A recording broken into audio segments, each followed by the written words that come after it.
And a very warm welcome to Miami Beach, to the final day of the Miami Royal Cup. They're under AP just now, quite light conditions out on the water. Azura leading by 10 points going into this final pair of races, we hope. We've got Stuart Struley on the water. Stuart, how's it looking? Well, I think it's a beautiful day for all those folks behind me enjoying some time on Miami Beach. Just the start of spring break here, so the crowds are out. As far as the sailing goes, the wind not quite ideal yet. We seem to be setting up well, and then we just recently had a pretty significant shift to the right, a little bit of a drop in the wind pressure. But we are expecting this to build into a nice, moderate northeasterly breeze and get in 2 races today. Here's hoping. Situation then with Azura then. Azura have this 10-point lead. What would you anticipate their strategy being today? Well, you know, we've talked to Azura, and they're in a situation where you might expect them to play it cautiously, but I don't think you can do that. And I think they said as much earlier this week in some of the interviews with Guillermo Parada and Vasco Vescano that this isn't a fleet where you can soft pedal anything. You have to go out and you have to be able to win the race. You know, we saw yesterday things didn't go too well for them in one race. They picked up 7 points.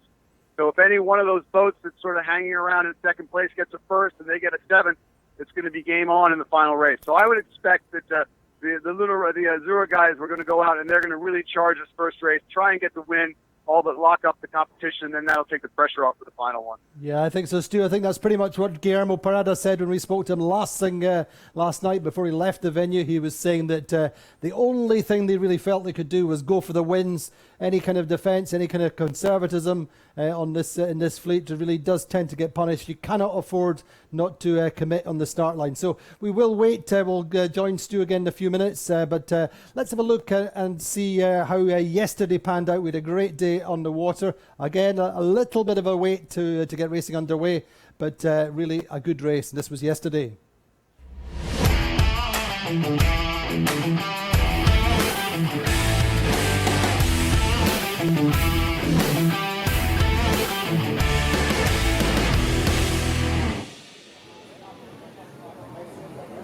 So welcome back to Miami for the 4th day of racing at the Miami Royal Cup. The breeze is a little bit light. We're going to go and have a little bit of a change of image.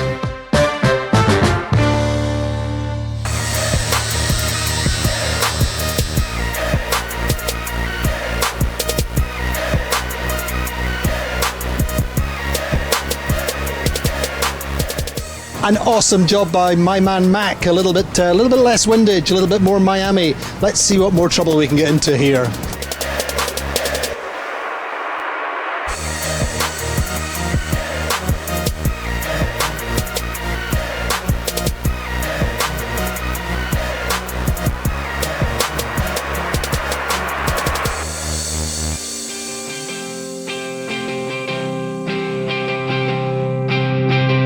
Meantime, it's been a pretty tough regatta for Bora Galari coming into the hot seat, steering Quantum Racing this season in some regattas. We caught up with Ed Reynolds, who explained the strategy bringing Bora on board. So we thought, from a sail-making standpoint with Quantum, he represents a number of products that are really important to us.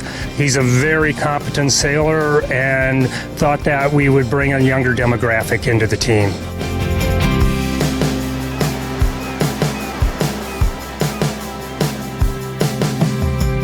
So Lars, first sustainability meeting here in Miami. How do you feel it went? We're starting to get some impetus, some movement. I think it was a big success. You know, the communication in between the teams and us, it's getting better and better. And I think most of them, they got the message that it's a partnership. You know, it's us as an organization leading the project, but the involvement of the teams is so important. And that's what we can feel. The interest is increasing, and I think we are getting there. But that's one of our key objectives for this year, to improve the communication with our ambassadors. It was good. I enjoyed it. It was my first one, and I kind of sat back and listened and picked up some good ideas as far as what I can be doing myself.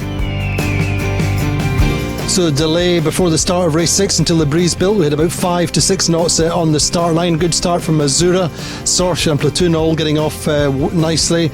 But unfortunately Ran, Quantum Racing and Allegra all over the start line, had to recross, and a poor start also from Gladiator. The top mark, it's Azura leading from Sorsha and Platoon, and that was the order all the way round until we get up towards the windward mark second time round. Bernenasek come in nicely late on the left side of the track, come in to get second. That was the order across the finish line. Then Azura winning again, Bernenasek getting second, a platoon the third, a nice fourth for Sorsha.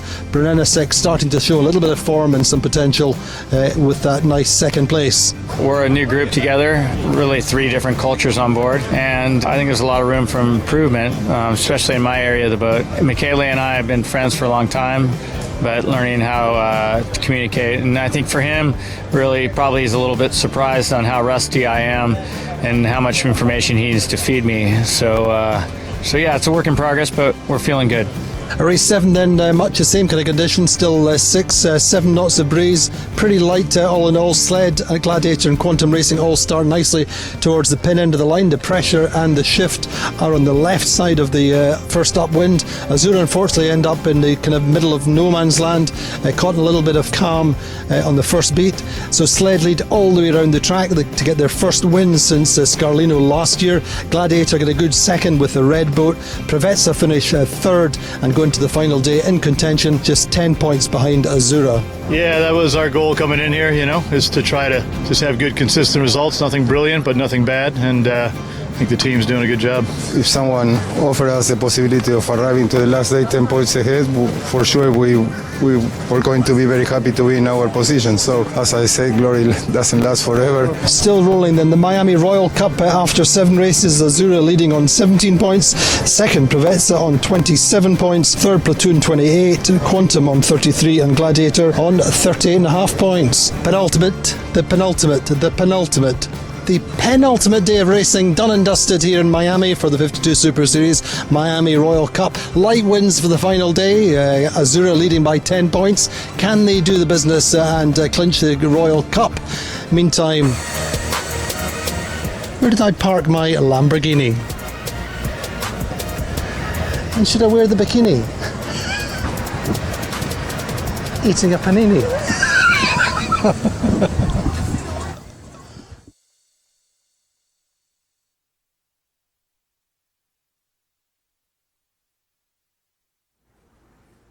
We're joined by Lars Booking, our Sustainability Officer. Lars, glory doesn't last forever. Exactly. First of all, good morning. Andy, just one question. Where's your fancy hat? What happened? The fancy hat is held for another day. Anyway, Lars, we've had an interesting beach clean-up today. We've had a meeting with the Ocean Conservancy, who are a local conservancy group, and they've tell us how did it go? Yeah, went pretty well. This morning we did it with Ocean Conservancy. They have a partnership with our partner 11th Hour. So we had 25 people joining us for breakfast here at Monty's. We did a little bit like a motivational speech, and we talked about sustainability in general. We had some nice information about the situation in general. And then we went to the beach and started with our beach cleanup. And the good news is we found, the good news, at the end, good news or right news. At the end, we did something and we collected 160 kilos of trash. And that, to be clear, that was in about half an hour. Exactly. No more. Exactly, about something like half an hour, but we had 50 volunteers doing that. But 160 kilos for a beach where everybody said it's clean, I think that's a lot of trash what we found. It was. And what was interesting for me as well was to have influence from other organisations, a little bit of inspiration, a little bit of an idea of what's going on around the world, and seeing a situation, for example, in the Philippines, where the trash that's ending up there, our trash, is incredible. Yeah. I think at the end, when you have this kind of partnership, it's very important that you feel, that you are not living isolated. There are some other partners who are fighting for the same stuff as we do, and that's really motivating everybody. And having these people around, and they were trying to cheer us up, it was like, oh yes, we're doing a great job, and that's really important for us to see that. And it's good also for the involvement. It's good for the motivation of our own ambassadors, sustainability ambassadors we have in the different teams. So yesterday we had a meeting with them, and that's really important, to keep the people motivated. But as I said before, it's very much a project on the long run, so we have still some work to do. We have some bigger work to do in terms of perhaps the technology on the boats and that kind of thing, do you think? Yeah, we had a very good meeting with the people from RUN. They are thinking about having a electric engine on board of the TP. I think that will be a good step in the right direction. The other thing today was an idea coming up. You also have water filtration system at the beaches, because we still have the objective to reduce the number of single-use plastic bottles. And there's lots of proactivity going on and also creativity. The people start thinking about it. I think that's what we were looking for. Start talking about, start thinking about it, and then the small little details can make the difference on the long run. And the beach cleanups, we will do one at each of the European venues. Obviously, we now go to Scarlino in May, but every venue will do the beach cleanups. Is that right? Exactly, that's right. Here we did it with Ocean Conservancy. This year we will participate in the worldwide coastal cleanup as well. But the objective is to get the yacht clubs involved, to get the kids involved, and then to clean the beaches. That's what we did last year. That was pretty successful. But I think this year we will do even more. Here's hoping, Lars. Anyway, thank you very much for speaking to us. Thank you. We look at focusing a little bit on quantum racing just now. Quantum racing lying fourth on the table, as we've said several times over the course of our broadcasts. Bora Galari stepping in as the helmsman. It's been pretty tough for him stepping into this team and fulfilling the role as helmsman, where it's this little subtle changes, the subtle communications on the start line, for example, and the learning the idiosyncrasies of these 52s takes a little bit of time. He's doing a great job, but it's going to take some time until he gets up to the very, very top level of this fleet. But we spoke with Ed Reynolds about what's facing the team as they go onto the water today in fourth place. This was Ed Reynolds. So Ed Reynolds, and the objectives for today is to just do what we do well. Low density starts, conservative around the course, let our boat speed work for us. So it's integrating new people into the team. So we're probably not as consistent at the times where you really need to have that consistency over the course of the week. So just getting back to our baseline is really our goal today. Explain the low density start. What you want to do, you want to be in an area of the line where there's not a lot of other people. Allow yourself to do a really good speed build and live there, let the boat speed work for itself. That's been one of the cornerstones of what we've done over the last 4 to 5 years, especially. So that was Ed Reynolds talking about the situation facing Quantum. They're on 33 points and the leaders Azura on 17 points. So going to be a pretty tough ask, pretty unlikely you'd have to say that Quantum can win this regatta. Quantum won fairly handily in Key West back in January, but I'm sure we'll see Quantum winning regattas pretty soon. Hopefully we're going to go and join Stuart Struley again on the water, see how the situation is. I believe we're still under AP, still quite light breezes, and that wind shift just requiring the course to be reorientated. Stu, can you hear me? I can, Andy, and let me tell you, the breeze has come in. Maybe it was 5 or 10 minutes behind schedule, but good decision by Stuart Struley and his team to wait. We've got ourselves a beautiful 10 to 13 knot easterly breeze filling in here, flat water. Perfect racetrack for the final two races, the deciding two races of the Miami Royal Cup, and a great way to close out the North American Tour. We're out here. We got a lot of activity out in the water. We're just about to go under a parasailer here. So a lot going on Miami Beach. A lot on the beach, a lot going on the beach, a lot going on in the water, but we can't wait for race to get started. I suspect it will shortly. Indeed, Stu. And we talked a little bit about Preveza and Platoon in particular. Preveza, if we remember, in Key West, were in position to certainly finish on the podium. Had a tilt at the title there, but unfortunately they messed up, or they were a little bit too aggressive on their final start. So what do Peter Holmberg and Tony Ray and the guys on board Ergen Imre's Preveza, what are they going to be focused on today? Well, I think Peter said it best yesterday when you spoke to him. And it's just about consistent, I wouldn't say cautious, but steady sailing. And I would look for them to do more of the same today. I think they finally got some conditions where they feel their boat really goes well.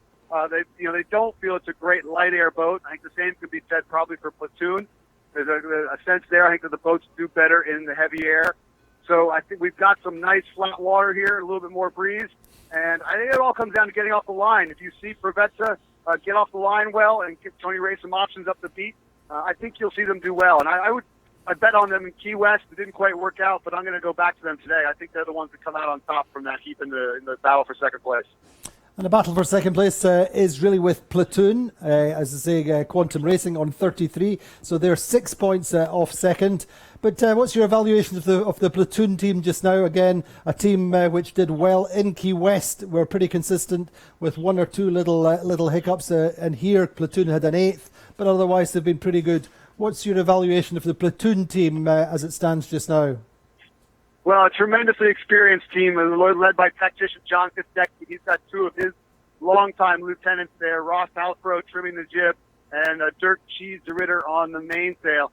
And I think that's a team that is always striving to improve. And I know last night they were quick to bring the race mainsail ashore, and they were taking a little bit of luff curve out of the mainsail. I didn't quite get the exact measurements there, but they were tweaking the. I know. I'm sorry. I think it was 1 or 2 meters, right, Andy? No, only kidding. A couple of millimeters. These are very minute changes, but they were looking to take a little bit of depth out of the sail and improve their speed in the lighter airs and also in the flat water. So I think today, if that change does help improve things, these would be the sort of conditions you'd see it in. We've got perfectly flat water here. So the perfect setup for a low drag aero profile. You don't want too much crunch in those sails because these boats do move through the water so well. A little words too about the owner driver then, Harmuller Speer, because there he is in amongst, the top 4 are all pro drivers, Guillermo Parada, Peter Holmberg, and Bora Galari, then the top 4, and then there's Harm doing well in 3rd, and certainly with a chance of winning the regatta. But it's a big ask for him under pressure on the final day. It's a different aspect for an owner driver, isn't it? Yes, but I think you're looking at with a gentleman like Harm Mueller-Speer. I mean, he is a gentleman that is under pressure in his business life all the time, and I think he comes out here, and one of the reasons he enjoys it is because this is a similar sort of environment. It's high pressure. It's win or lose, and the results are right there in front of you at the end of the day. So I'm sure he's excited. He has been sailing the boat quite well. I mean, they've been a little inconsistent maybe from Key West going forward, but that could be down to just the team gelling. John Kostecki is somewhat new to that program, having joined late last year. So they may still be, working on the communication, as we mentioned earlier. The same thing between Terry Hutchinson and Bora Galari on the quantum racing program. It does take some time to get that really tight relationship. Just to explain a little bit more, because I mean, I spoke last night with Peter Holmberg, and that's another of the different aspects between the top pro driver like Peter Holmberg on the start line. Basically, Tony Ray says to Peter Holmberg, "This is where I want to be on the start line." Then he leaves it to Peter Holmberg to get that position, to fight for that position, and to manage the risk. It's an entirely different situation with an owner driver like Harmuller Speer.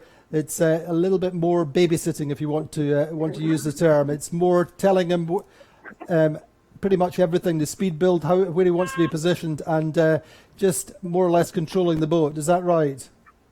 I wouldn't go that far as to say. I think these guys are very good, and if you spend too much time trying to direct the helmsman through every maneuver, how much he hits up. No, but I'm saying particularly on the start line, there's a very subtle difference between where you're placing an owner driver, where you're asking him to perform, and where you can leave a pro driver like Peter Holmberg to do the final 10-15 seconds himself. And I say Tony Ray's telling him, right, I want the pin. This is how much I want the pin, or I want to be 2 boats up from the pin, or I want to be in this space. It's entirely a very slightly different onus impetus. Yeah, I think the key thing is what you said there is how much they want it, and that may be the situation. It can be tough for an owner driver who hasn't done the miles or done the number of starts some of these pro drivers have to really be able to properly manage the risk in every situation. So I would bet that John Kostecki, if he speaks with Harm Mueller-Speer as they go into a start, that he's probably telling them a little bit more directly, don't go in there or go in there, whereas Tony Ray and Peter Holmberg, it's a little bit less communication as they get into the start. As he says, I want to be here, and this is how much I want it, and then he leaves it up to Peter to manage the risk in that situation and make sure he's ready. And as I say that, we are coming here, I think we're coming up on the 4-minute gun, Andy, so we're getting ready to get sailing. Beautiful day, really just perfect breeze. Absolutely flat water. I think anyone would just be over the moon to be out in these conditions. And also very gratifying, very pleasing in a way to see Gladiator then absolutely mid-table in 5th place going into this final day. I mean, they've been in the wars this week. They had that collision on day 1. They missed the second day of racing as they they brought in the replacement boat, the 2015 Red boat, which had been racing up until this regatta. So to see them in 5th place is a huge achievement for the team. It's a great turnaround. Of course, they have, we saw them yesterday do quite a bit of movement. They were the big movers yesterday. I think that was a lot due to the mathematics of the redress situation. But it still applies today. If they have some good results, they'll see themselves fall a little further up the standing. If they struggle in any races, though, that the impact is greater than just the number of points they get in that race. It does impact the average score they get for the 3 races they missed. So they are in a more significant risk-reward position than perhaps the rest of the fleet, as they can go up and down with a little bit more alacrity. That's right, and Ed Baird very much a steadying influence, I think, as well as his obvious talents as a tactician. Yeah, he's come in there. He's brought some of the knowledge from the Quantum Racing team, and I think it's not just the knowledge of how they set up their sails and how you race the boat, but it's also some of the institutional knowledge of how you run a really top-shelf program. And he's brought that steadying influence, as you say there. I mean, he is nothing if not a very calming influence. And if you see that video where they crash, one of the things that's remarkable is how quickly Ed Baird gets to the wheel that didn't get taken off by the bowsprit and is able to steady the boat, get it back onto starboard tack, and then let the other boats go through without any further damage. So he's a man who's seen it all, and nothing really phases him out in the water. So we're just, how are we for time then? We're just around 2 minutes, I think? So 2.5 minutes to the start, right about now. So it looks like most of the boats are on port tack here. They're coming across. We'll start to see things. We'll start to make their final tack. Some of them, of course, have a little bit more dancing to do, but I think some of these boats are getting set up for their final attack and then the approach to the starting line. We've got Bernenasek furthest out to the right, then followed by Allegre, Ran Racing, Quantum. Looking down, there's Platoon, Gladiator, Provetza Sled, Azura, and then Sorsha seems to be the one with the most interest in the pin end at this stage. Good, Stu. Just a quick reminder to our live audience from around the world, if you have questions that you'd like us to try and answer over the course of the racing, then do post them on the Facebook page or on Twitter. And when we get a minute, when we get an opportunity during the racing, then we'll try and answer these questions. We had nice questions yesterday, and I think we even managed to answer most of them. Well, we do try our best, Andy. We did indeed. Andy, I have a little bone to pick with you, and that I had someone tell me that of all things, they thought that you were more intelligible than I was. And the worst part was they're not from Scotland or England. Yeah, well, that's not my fault. Not a good day for Scotland in the rugby, I have to admit, but never mind. We all have our cross to bear. All right, so we're coming up on a minute here, Andy. We're going to be inside of a minute very shortly. We've got a pretty aggressive dance here. I think Tony Ray has told Peter Holmberg he wants the boat end, and he wants it to go on certain terms.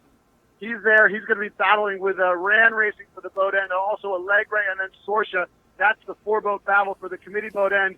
Azura, they're staying out of the fray. They are down by the committee boat, down by the pin end, and pretty much all alone. So provided they've given themselves enough runway, they're going to be able to get off this line with just the sort of speed they're looking for. In the middle, Quantum Racing, they've got themselves a nice hole. There is a big grouping there. Sled, Bernenasek, and Platoon a little bit tight. We're coming up here inside of 25 seconds right now, Andy. Everyone getting toward the line. Pretty much everyone has the room for a good start, except maybe Ran Racing. Prevents us squeezing them up a little bit, making it hard for Ran Racing, making it hard for Nicholas Denstrom as they get downside of 10 seconds. Ran Racing prevents us a little bit tight on Allegre down to Leeward. This is all going to be in the final windup. Here it comes. Iron Pretty clean start. I did not see anyone exposed there. Nice job by Ran Racing, actually. They were patient. They waited, and they were able to get across with nice speed. I can also see Bernenasek that poked out down below. Quantum Racing looks fairly good. Provenza, probably not the start they were looking for at this stage. They were a little bit behind some of those boats, and they're going to be in a bit of a sandwich here. Peter Holmberg's going to have to work very hard to hold his lane as they head up toward the left side of the course. At the moment, though, this is perhaps the most even start we've seen this regatta. Nobody really in a bad spot at the moment, so it all comes down to the speed teams now. Who can get a little edge, who can squeeze the boat off, and who can create a little bit of room for them as they get toward the left corner of the course. Looks like a reasonable start then for Azura down off the pin end of the line with a little bit squeezed, a little bit. They have, I think it's Platoon just on top of them. Yeah, they look like they're in a good space. I mean, they had the advantage of sort of claiming that pin end, and they were able to sort of control the fleet from there on. No one got beneath them, and that is nice because it does give you the flexibility when you want to power out.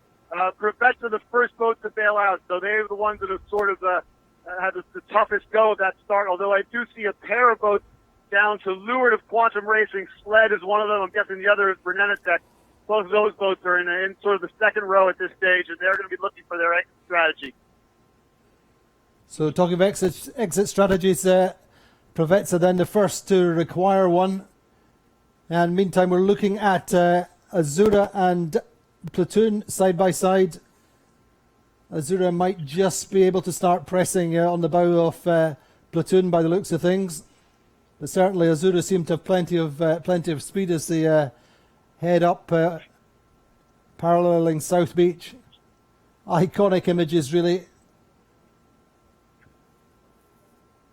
And a pretty reasonable start and a nice lane early on for Quantum Racing, Stu. Yeah, they had a good hole in the middle. You can't always predict those things, but when you have it, when it sort of sets up, and all of a sudden you look around and you find yourself with 2 or 3 boat lengths on either side between you and the next group of boats, things are looking pretty good. And they took advantage of that. That gives Orgulari the time to really nail the time and distance to the line and come off with a good speed. So they were able to set up in a nice position here. I'm looking over. I would guess that some of those boats in the middle, Andy, are in a little bit of a left shift. I think they're a little bit bow up relative to Prevetta here, which is not going to bode well for the Turkish boat. But it seems like a group of boats that have come over, Gladiator amongst them. I think also Rand Racing has popped over as well. They look like they've gotten into a little bit of a left shift and are taking advantage of that while the rest of the fleet steps out further to the left side. So the breeze looks still reasonably even across the fleet, or do you feel there's more on that left side, we were saying? I think the left side certainly looks strong right now. A little bit of a shift maybe, and perhaps a little bit of pressure as well. Indeed. Anyway, at the moment, Azura leading on the Virtual Eye with Platoon second and Sled third. Gladiator fourth. Gladiator seemed to get away cleanly with some pretty decent speed early on. We were talking earlier about whether or not Azura would play it safe, and the one thing about that pin end start is that you are in a situation like this with such a good fleet, is you're likely to find yourself sort of pinned out to the left side. Now, if you want the left side, and if it works out, that's great. But if all of a sudden you decide that maybe you want to be more in the middle, or you want to be covering some of the boats behind you, well, you're stuck. And right now they have been unable to sort of peel a Platoon away from them, unable to squeeze them off. They are getting out a little bit further, and then I think Platoon's rolling into attack right now. So Azura finally with the freedom to do what they want, but they have put themselves out on the left side with pretty significantly. Looks like the breeze is pretty decent, around 11 or 12 knots. Yes, yeah, right there, Andy. 11, 12 knots. We're just seeing some white caps sort of across the course. So beautiful conditions, flat water, especially for these boats. I mean, there's really very little swell out, just a little bit of wind-driven chop. So really perfect conditions. We are seeing the advantage going to Prevetta now on the Virtual Eye. The green line is with Prevetta on that right side, looking upwind. Credited with a small lead over Sled. How does that look to you in the water? Well, I said earlier I thought the left was looking good, so I stand corrected. But I am, as we roll up, we are not far. We're probably 100, 200 meters to leeward of Prevetta, and we're in a pretty solid puff. The most breeze we've seen, this is getting up to 13, 14 knots. And if that's what they're seeing, that could be using that to leg forward and get a little bit of height. And if you look all the way over, it's a long way off to Azura, but they don't seem to have the same power in the sails right now that Prevetta does.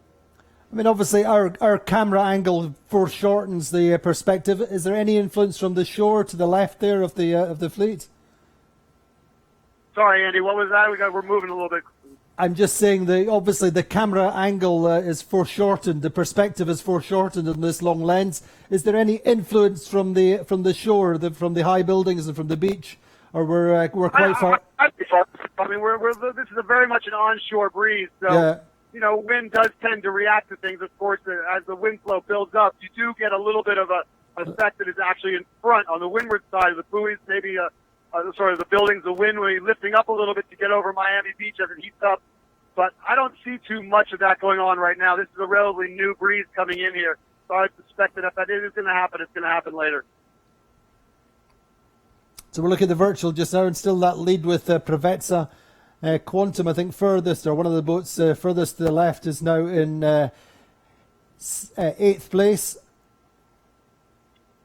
Now, I think Preveza's benefited. The one thing I seem to be noticing here is that, initially when the other boats packed over onto port, I thought they had a better angle, but I think Preveza's closed to those boats. They haven't lost anything going forward, but they've closed gauge, as we say, in the sailing industry, which means sort of the horizontal distance across the course between these two boats, So they've gotten closer to those boats in the center of the track, and they've been able to go forward at the same time, or at least hold their bearing, which means that they are going perhaps a little bit better through the water and getting a little bit closer to the windward mark. Indeed. Just that question coming in from Luca. Do the ley lines and the graphics follow the wind shift? Well, I think we had that answered that before, but yes, the intention is certainly that the ley lines on the graphics move with the wind shifts, because relative to the geometry of the course is dictated by the position of the windward mark and the leeward gate and/or the finish. So the geometry of the course moves as these marks move. They don't actually move with the. We don't take wind readings on the course, for example, and then set up the geometry of the course relative to the wind readings. It's the position of the marks. I think, Andy, I was talking with John Rendell from Virtual Eye about that. He also mentioned that the angles of the boats play into that as well. Yeah. And they use an algorithm that calculates sort of how boats put different tacks, and they factor that into the ley lines, of course, because as the breeze picks up, these boats will sail closer and closer to the wind. So the ley lines are a lot narrower in 10 or 12 knots than they are in 7 or 8 or 6. So we're watching Preveza just now. They seem to be in pretty good shape. Both the boats that came off that right end of the line, off the committee boat end of the line, are now first and second. Azura and Ran Racing, then Platoon way over on the left, started off the pin with alongside Azura, are now in third.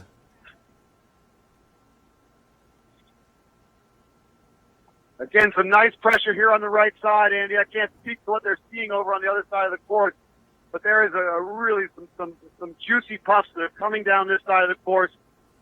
More wind than we've seen since the opening day of the regatta. What we're seeing on the screen just now is Preveza digging into what appears to be a knock, sailing a deeper angle than the boats further to the left. For example, Quantum and Berenicek sailing a higher angle and therefore more directly towards Mark 1. Andy, as I say this, I'm looking back towards Preveza, and I think it's Berenicek down there. I'm not sure if they caught something or something went wrong, but they looked like they were slipping back, and then I just saw them with their sails out, luffing. So they may have been trying to get rid of something, a pot or something, or had some other issues. So they are well behind the fleet. So unfortunately for our friends from the St. Petersburg Yacht Club in Russia, the race not going well. Preveza now crossed Gladiator. That's not the one they're looking for, of course. They're going to be looking to see how they match up with Ran Racing. They've got Sled coming in here, Ran Racing next. I think the real indicator for them on whether or not they were able to recover from not the best start they've had. We'll see how they do in this cross with Ran Racing coming up in about mid-time.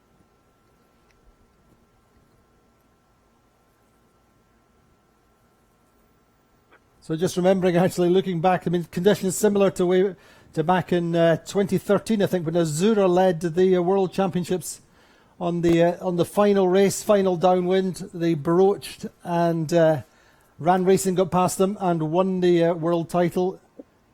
And that was a fantastic day's racing here in Miami, and I think we're settling up for same kind of excitement, fabulous images, great conditions. Speaking of Ran Racing then just going round the back of Preveza. Yeah, it was about a half out there, and Andy would be my guess. They weren't quite, in a position where they could take across and attack across and leave out Preveza.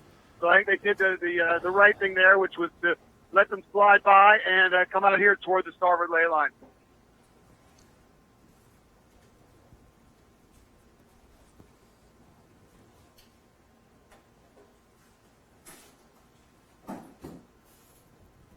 The boats on the left now, Andy, I'm thinking Quantum Racing, Platoon, as well as Azura, they look like they're into another significant left shift. I'm not sure if you're seeing it there No, on for the sure, yeah. virtual eye, but I suspect that's the 1, 2, 3 in the race right now based on the current wind direction.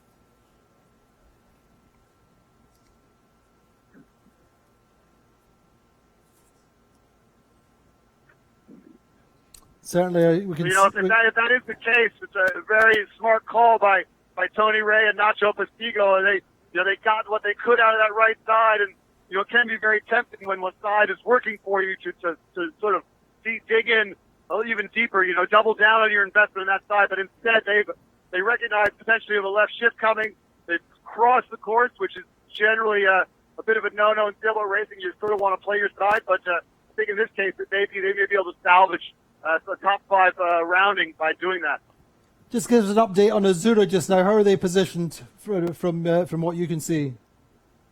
They're out to windward. They've owned the left side. I mean, they started the pin. They went all the way out here. They're now out pretty close to that port tack ley line, and they're looking very good. I mean, right back to where they were, with the exception of that one hiccup in yesterday's second race. They have been dominant. These are conditions where I think they probably feel they have the speed to sail with anybody in the fleet. They're not super confident they're light air speed at this stage, but in these moderate conditions, especially flat water, I bet they're going quite well. And you can see Quantum Racing crossing in front of Regatta and Sorcia there by a good distance. That's the first indicator that the left side has really come in, and these 3 boats will probably be the top 3 boats at the Wither Mark.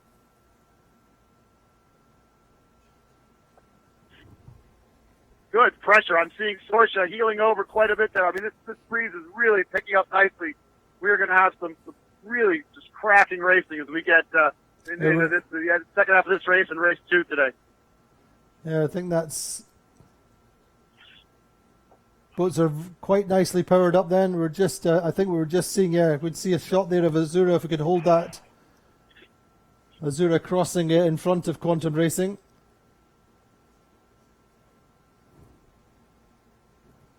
Platoon lying second. Quantum, I think, up to third now, but still about 70 or so meters behind Azura.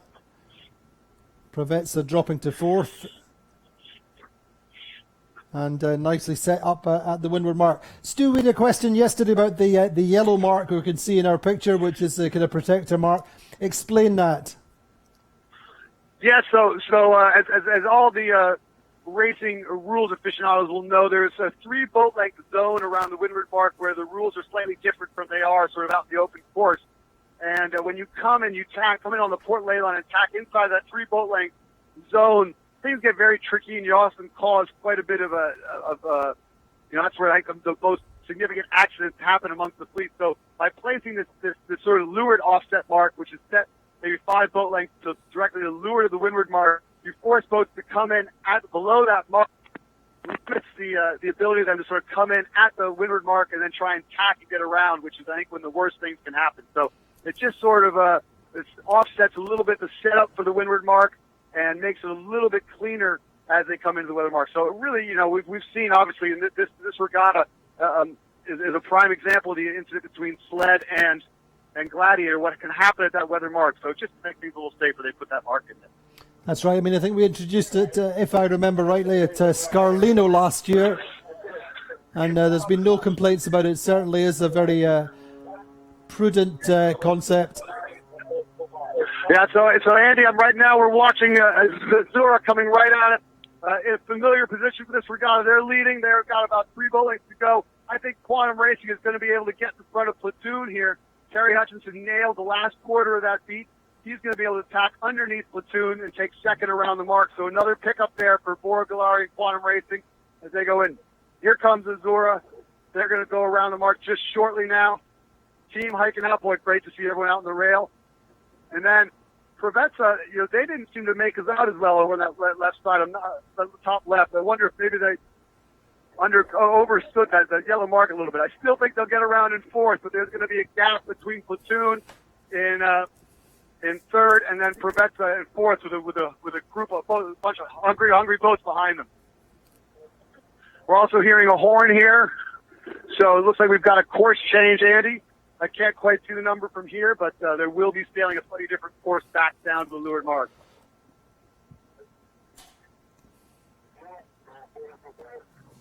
So you can see the first three boats. There goes Azura with a clean set.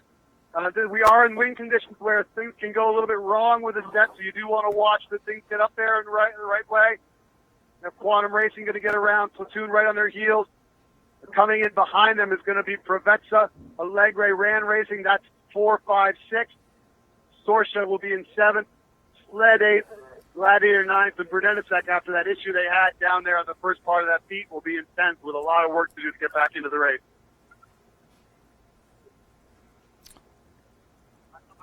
So the battle for second really couldn't be closer, with Quantum Racing ahead of Platoon and Provezza. Allegre going quite nicely.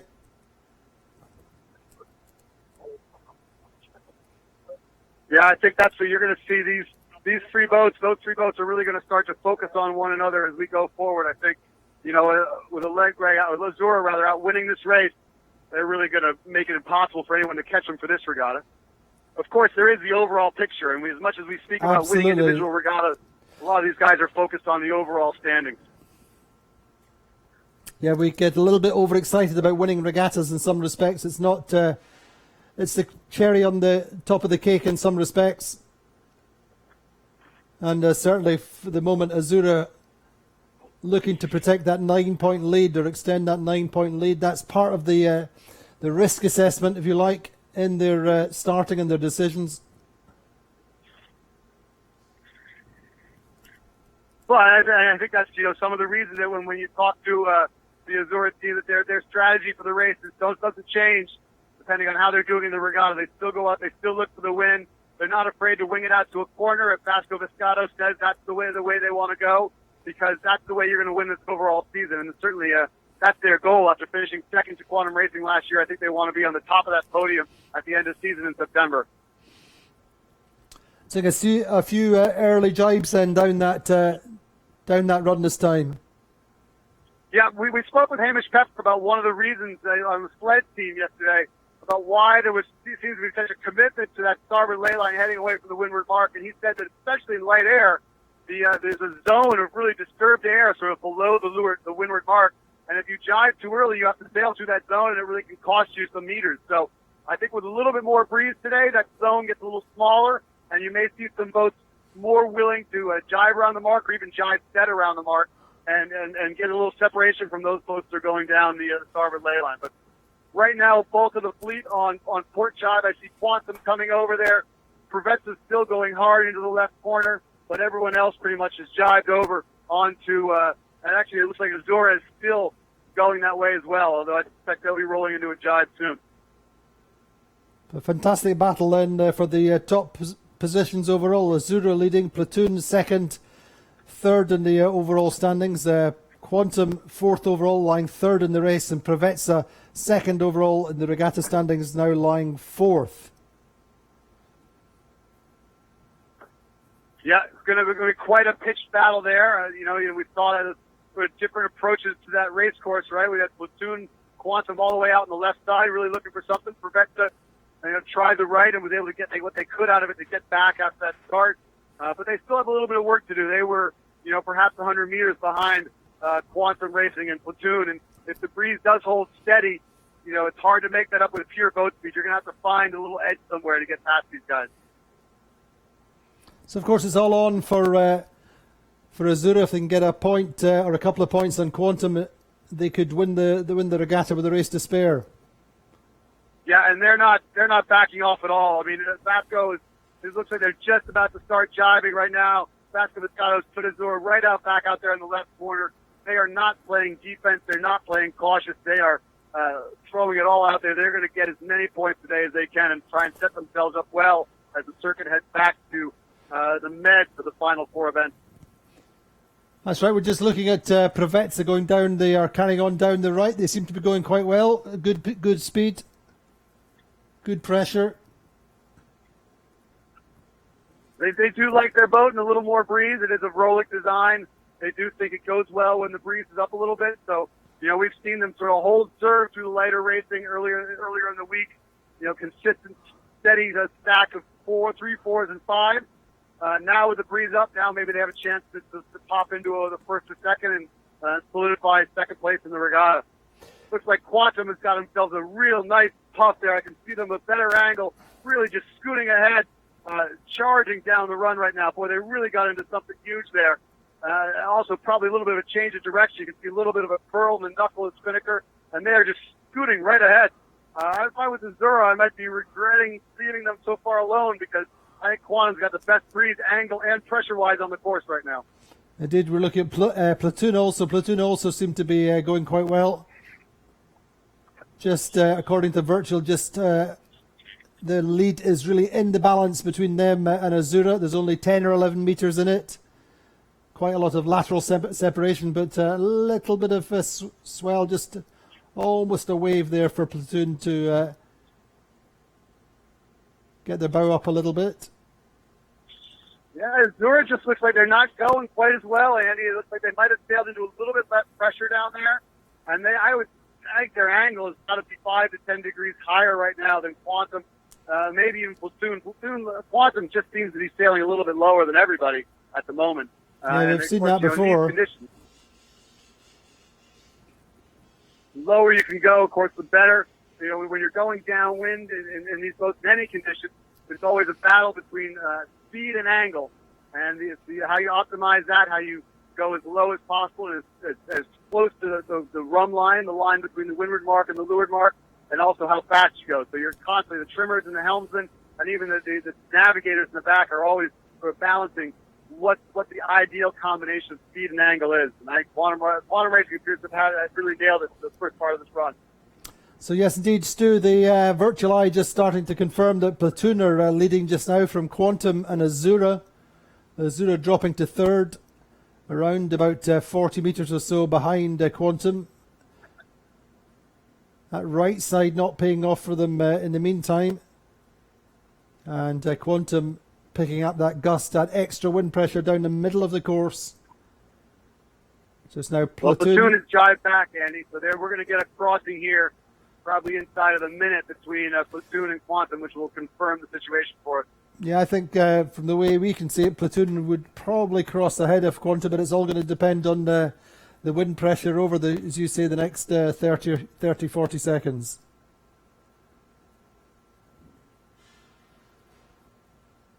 There's Quantum coming back, converging with Platoon, and Quantum deciding to jibe and stay inside.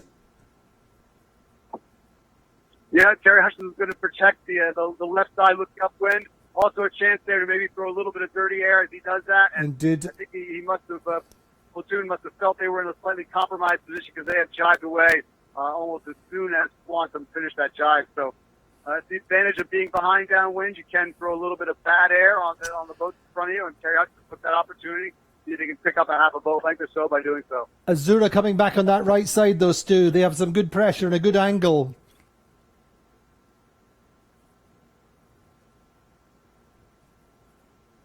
Nice work then. They just we can see they're on a little gust.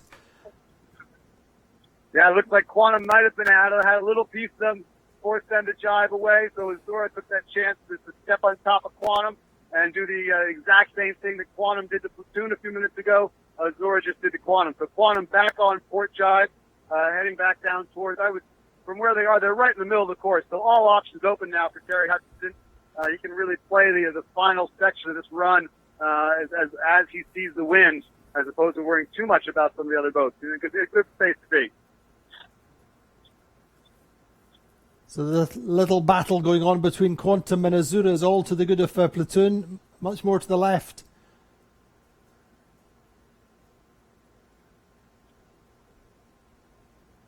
Provetsa then down to 7th place, I think. Sorry, 6th place.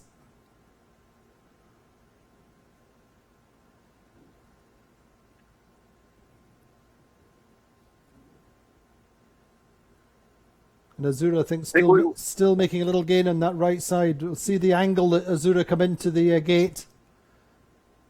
See how that plays for them once they jibe. They're going almost out to the ley line.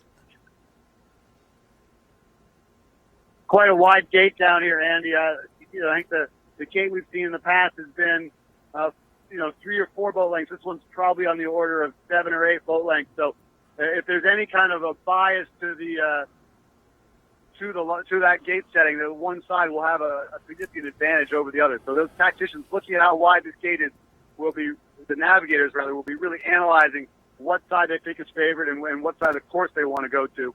And even if in this situation, if the left-hand gate, for example, is favored, we want to go to the right. The advantage may be so great that you're willing to sort of go around the left-hand gate and then roll into an early tack over to the right side. So just watching Terry Hutchison telling Bora Galari what he wants for these. I think you're going to see a Platoon come here first, Andy. I think Azura's lost out with that last jibe. I think Platoon first, and then Quantum second around this mark. Platoon looks like they're setting up, sort of pointing right at the sort of middle of the gate, maybe shaded a little bit toward the right-hand gate, looking upwind. I think they're setting up for a Mexican drop here. They'll be pulling the spinnaker down on the port side of the boat, on the leeward side, and then spinning around and doing almost 180-degree turn, heading back out toward the right side of the course. Of course, I could be wrong about that. That wouldn't be the first time for sure, but they're getting ready for the drop here, so I think I'm going to be saved the embarrassment of missing this one for the moment. So, and as I say that, I'm wrong. They're sliding past. He's listening. No, here we go. All right, so there we go. I wasn't too far. Both Quantum Platoon really pushing that spinnaker, and what a great drop that was on Platoon. The jib's out a little bit, but that's all right because you don't want that jib to sort of pull the bow down, so it's okay to have a little bit of a late trim there, although that may be a little bit later than they would have liked. Quantum spinning around right behind them. So that's 1-2 around the mark. Platoon first, Quantum in second. Ran Racing should come around here in fourth, with Azura taking third. So the first two boats around the mark, they take the right hand mark and head up the right side of the course. Azura taking the left one, going left.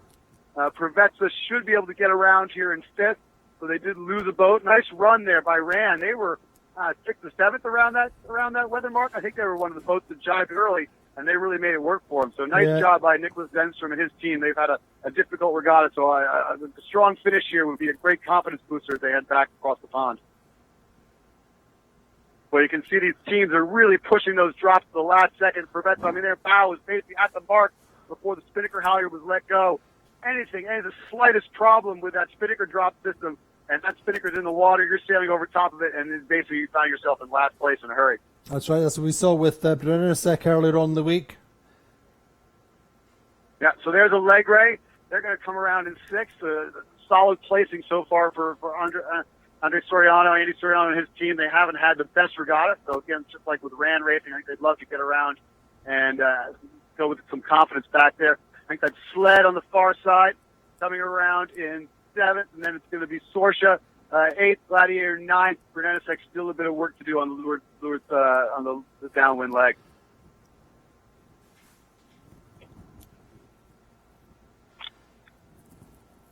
But we're all of 10 to 15 knots here. We're reaching towards 15 knots. I think we're quite closer to 15 knots than we are to 10 right now, Andy. So really, you can see the boats are powered up. The trimmers are starting to figure out how they can sort of flatten the sails out a little bit and sort of reduce the drag because there's plenty of power to be had right now in this breeze.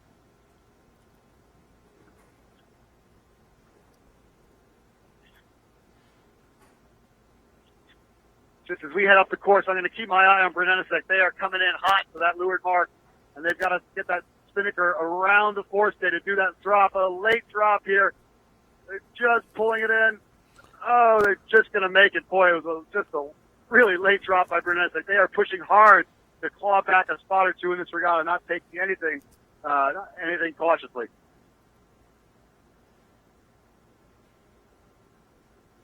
Yes, Stu, we're just watching Tony Langley steering the Gladiator.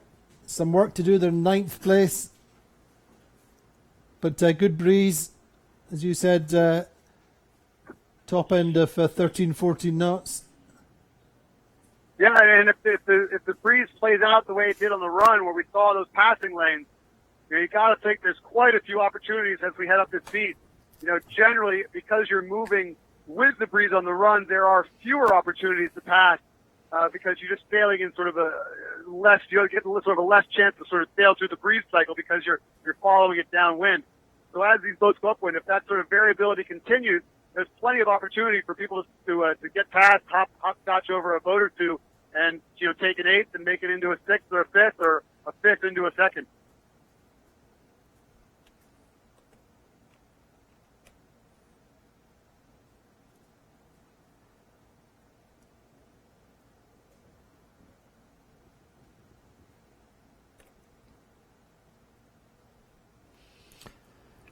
Yeah, question from Facebook or from Twitter. Why no coastal races in the USA, and are any planned for Scarlino and the European events? Well, it's a question of how many coastal races we run over the course of the season, and they do tend to be concentrated in areas which are best for coastal racing. So I think we'll probably do one in Scarlino. We did last time, and certainly Costa Smeralda is.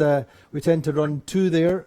Possibly a short one and a longer one, and then it just varies from regatta to regatta in Europe. But we try to run a certain number over the course of the season. And with respect to Miami, then it tends to be a very much an open water venue, if you like, and less interesting, less challenging for coastal racing. Same too in Key West. There's not much work for the navigators if you want to do a coastal race around here. You just sort of point the bow toward upwind or down, up the coast or down the coast, and exactly settle back. Yeah. Nice pressure over here on the right side, Andy. So the same thing we're seeing Professor once again leading the group out this way. They do seem to be going quite well. They're stepping into a pretty solid tough here over the next 30 seconds. But I'm not sure that's going to be enough to get them. They've got some work to do to close up to those boats up in front of them. Platoon really playing some nice defense there. They took an opportunity to cross Quantum Racing and Azura and get back sort of in the middle of the course and not allow those boats the opportunity to get any leverage on them. So Platoon, it feels like they've got themselves in a good position. Boat appears to be going quite well, and they're going to do what they can to stay in first place. They're not giving anything up right now. And the battle between Azura and Quantum. Azura to the left of Quantum. Yeah, very evenly poised. There's really nothing in it. Azura very, very slightly quicker for the moment. A little bit more upright.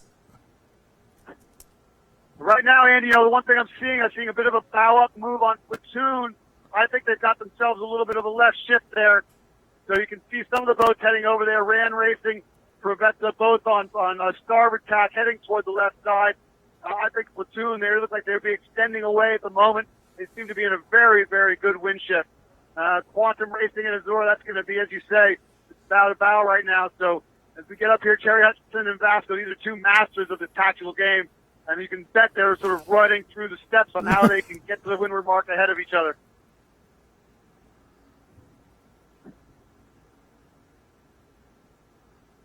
Boat speed's very, very even just now between these two.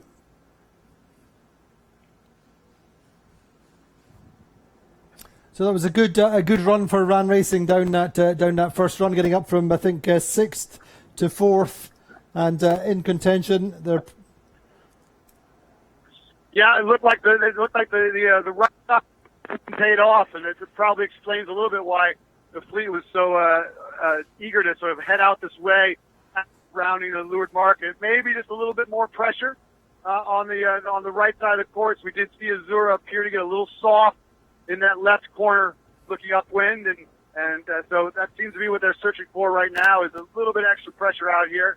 But it looks quite good if you're Platoon Racing, you're a fan of the Harmula Spirit team. All is looking very good right now. They've really been able to stretch away, and you can probably give us an idea what the leaderboard says on them, but they've got to be out to 100, 150 meters at this stage.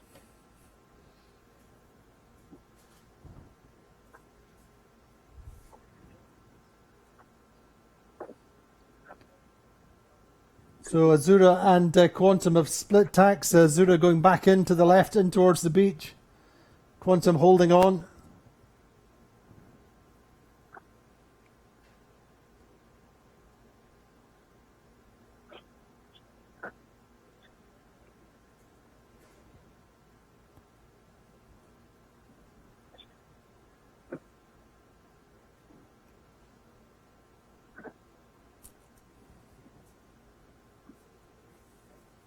There goes Quantum rolling into attack right now, Andy. Just going to start to come across. They've had enough of this sort of right side and you don't want to get yourself too far out in a corner, especially if there's a concern that breeze might continue to go left. It does seem to be, oftentimes when a breeze comes in like this and it has yet to really sort of solidify, it's a little hard to get the rhythm down. It can be a little bit wacky. It can sort of shift left and then shift further left and move around quite a bit. So a good reason to sort of stay toward the middle of the course and be careful about how far you get out to one side or the other.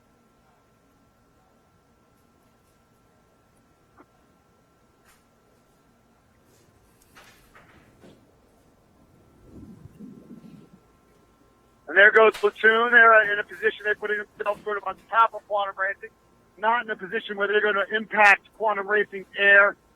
In this sort of a situation where you're in platoon, you have a good lead, you don't want to force a boat to separate from you. You'd rather sort of stay on top of them and shepherd them up toward the windward mark, sort of by staying to leeward of you. And Platoon's done just that. They've given Quantum enough room to live below them, but not enough room to get a significant separation and potentially find a passing lane.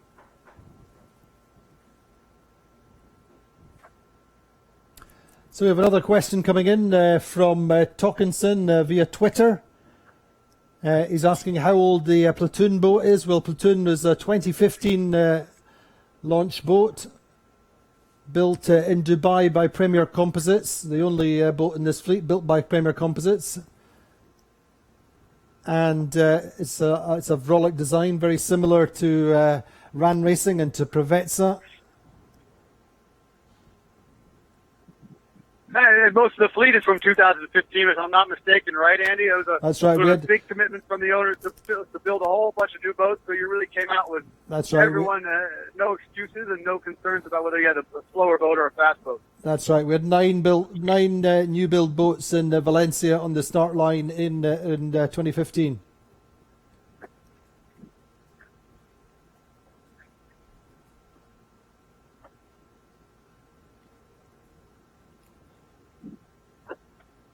So meantime, Platoon just have Quantum in check a little bit.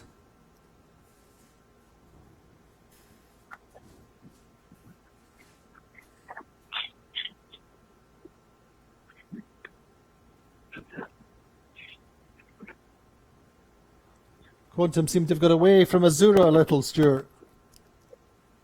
Yeah, and I think Platoon, continuing to sail on top of Quantum. I would have to see the tracker, but I wouldn't be surprised if Quantum is closed a little bit on Platoon. They do seem to be going quite well. Maybe not quite as fast, but maybe with a little more height, with the wind going to the American boat. And I think y'all Preveza, and I'm guessing that's probably Azura. Hard to see from this angle. Coming back on port tack there, and I don't know quite where. Who is it? Whether it's Azura or Ran Racing, one of them seems to have disappeared a little bit from my perspective. Yeah, Preveza making a little comeback, got themselves ahead of Ran Racing just now. Very little in it, only a handful of meters. Preveza up to fourth on the virtual. Maybe we could have a quick look at the projected regatta standings, John Rendell. Platoon certainly the lead is up at over 100 meters. Yes, so Azura would still lead by 9 points as if positions are held to the finish.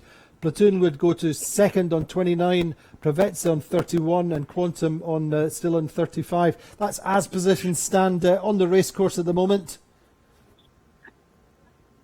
But the one disadvantage Preveza does have. The one disadvantage Preveza does have with their steady sailing is that, if you do get into a tiebreak situation, exactly. The first tiebreaker is who has the most first and the most seconds. And they haven't had a finish better than third. Of course, they haven't had a finish worse than fifth, which is why they're up the top of the standings. But if they do end up tied, they're virtually in a losing situation with pretty much any boat in the top half of the fleet right now.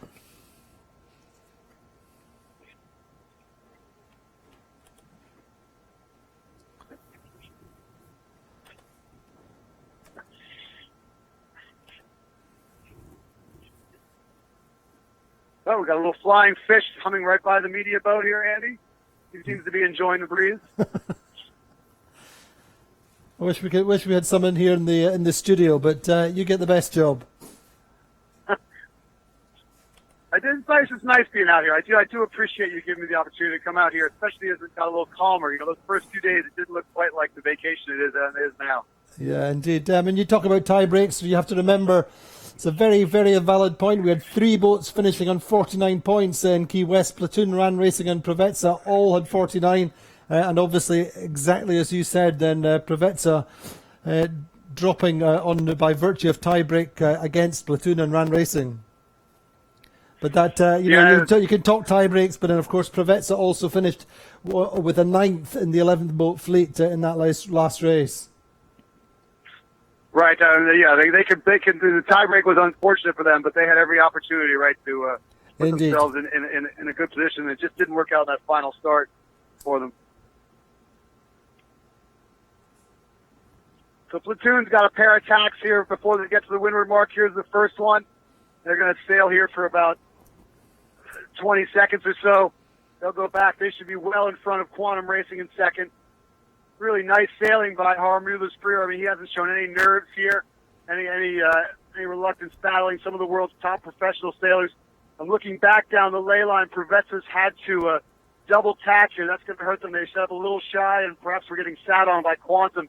So that will put them, I think, behind Ran Racing, or as they come in, they're going to sort of double tack, and that's a tough thing to do with the ley line. Better in this breeze than some of the breeze we had earlier in the regatta, where it's super light, but still 2 tacks that close to the ley line, that's going to cost you.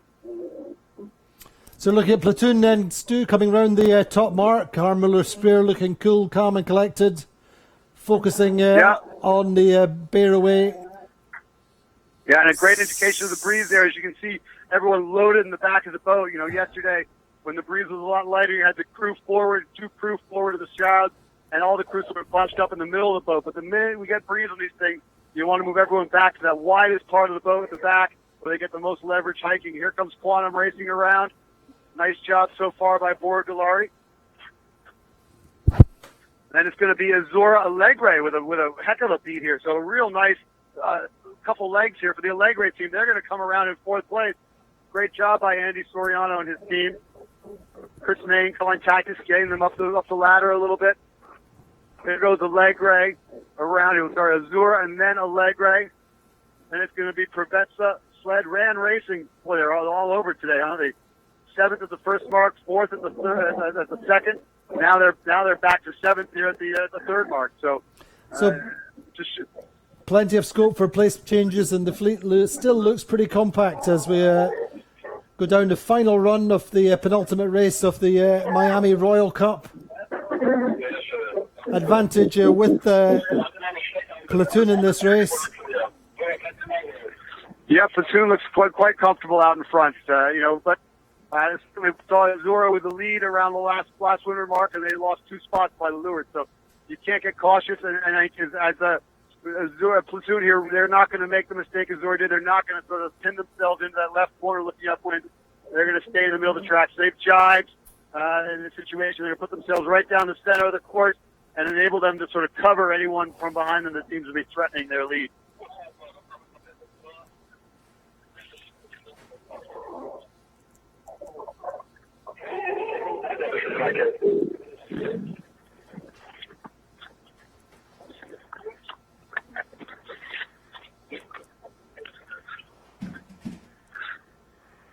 And there we go. We're seeing a jibe set from Ran Racing. Now, they did actually make a gain on by playing the right side of the course downwind. So we'll see if that works out for them. They've went to a pretty aggressive jibe set there. Spinnaker still got a few feet to go. They're grinding that up to the top of the mast. But maybe not a bad move. You get a little bit of freedom. You get away from that parade, and you're able to sail this run on your own terms.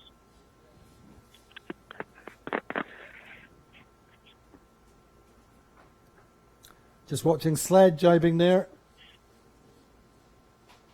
Separating away from Allegra and Provezza.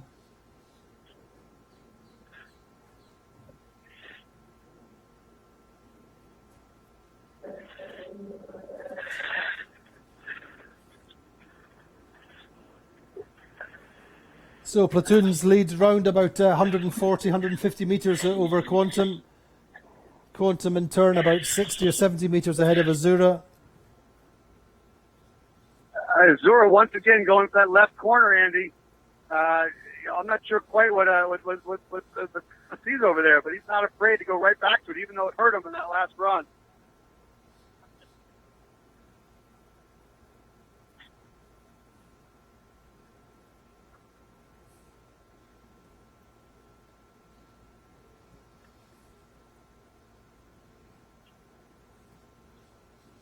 Doesn't appear to quite be full flaming conditions out here, Andy. I'm looking at the crew on Ran Racing, and mostly bunched up between the helm and the mast.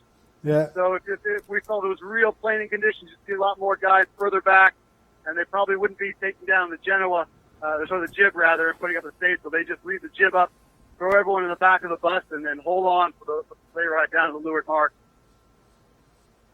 A question come in from Patrick Conde asking, is there any scope for on-board live coverage? Well, we do have a camera on board on Provezza from time to time.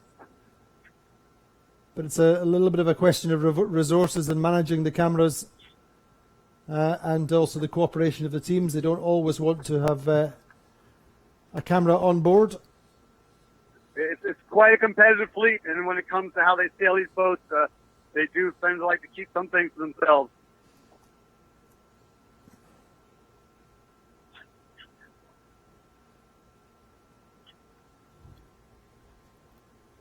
So Platoon won the second race of the series, then went on to an eighth, but have gone 3-4 in the last couple of races, and of course finished second in Key West.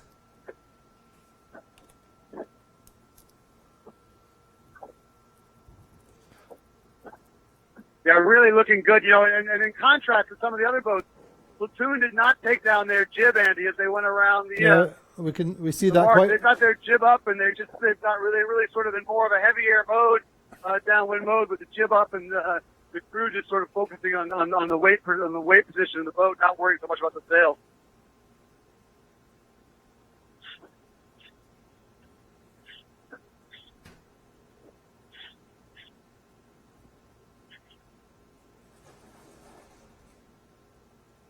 Yeah, and there's Platoon just sort of setting themselves up right in front. They've got a nice lineup of boats there with Quantum Racing, Azura, and Provezza sort of all set up there on port jibe. So they just go out in front, make sure they have clear air, and jibe just to stay between them and the finish.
So we have another question coming in, I hope. Do teams have someone dedicated to race statistics and data analysis? Yes, certainly the top teams have quite often their principal coaches or have data analysts working with the coaching team or the coaches, and a lot of the time that's done on site, or otherwise it goes out to a third party who will analyse the data and feedback to the team. But as I was saying before, certainly with the Quantum team or the Quantum extended team, the 3-boat program, then they have data analysis all the time. They have a certain amount of data that is presented to them and the debriefs after racing, but most of it's done overnight. And then their morning briefing with the 3 teams in this situation, then Quantum, Platoon and Gladiator. Then they'll have a complete performance analysis from the previous day's racing. And I think James Line told me they had over 1 million data points collected in each race. Yeah, it's a game of science. You know, sailing very much an art form for many years, but this is really a technically intense activity. Sailing these boats, they know exactly sort of how the boat is being steered, keeping track of the rudder angle, the heel angle, the load on the shrouds, how you're tensioned, all that sort of stuff. It's remarkable how much information flows off these boats.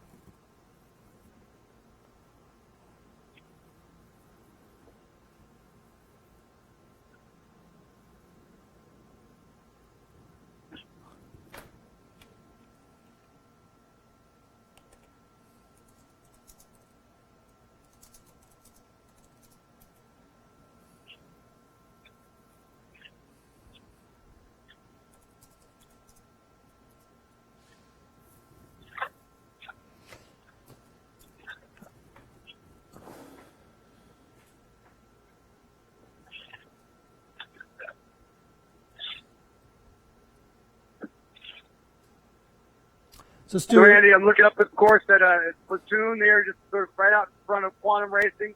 I believe that the Azura sort of right behind them in third, and fairly orderly as they go down the run here. No one has been willing to sort of separate too much among that top group. They're all just sort of seem to have the same ideas about how the best way to get down the run. Stu, a quick question. We've W. Martin's just asked us, or just said there's a front working its way south through Florida. The wind is shifting north to the left, so why go right? Well, I think that when they get the weather forecast, they're looking at sort of two things, and the navigators, the tacticians will be looking at that is the trend, isn't it? The big weather pattern, but they also have to look at sort of the micro weather patterns on the course. And while the overall trend may be for this breeze to go back to the north and settle in there for the next couple of days, you know, it doesn't always do that in sort of an orderly fashion. It may flick right and then go left, and then flick right and go left, and just steadily creep its way. And Exactly. when you're sailing a 20-minute leg, you've got to take advantage of those little shifts. You can't always be banking on the big picture. Exactly, and of course you can't always get there. You can have boat blanketing or protecting that side of the course, both upwind and downwind. We're just watching Azura then coming back at Quantum Racing. Still about 130 metres behind, and this looking all the more like a comfortable lead, a comfortable win for Platoon, for Harmuller Spears' team with John Kostecki. Calling tactics, let's not forget the strategist, Spanish wizard Jordi Calafat, an Olympic gold medalist, and of course America's Cup winner.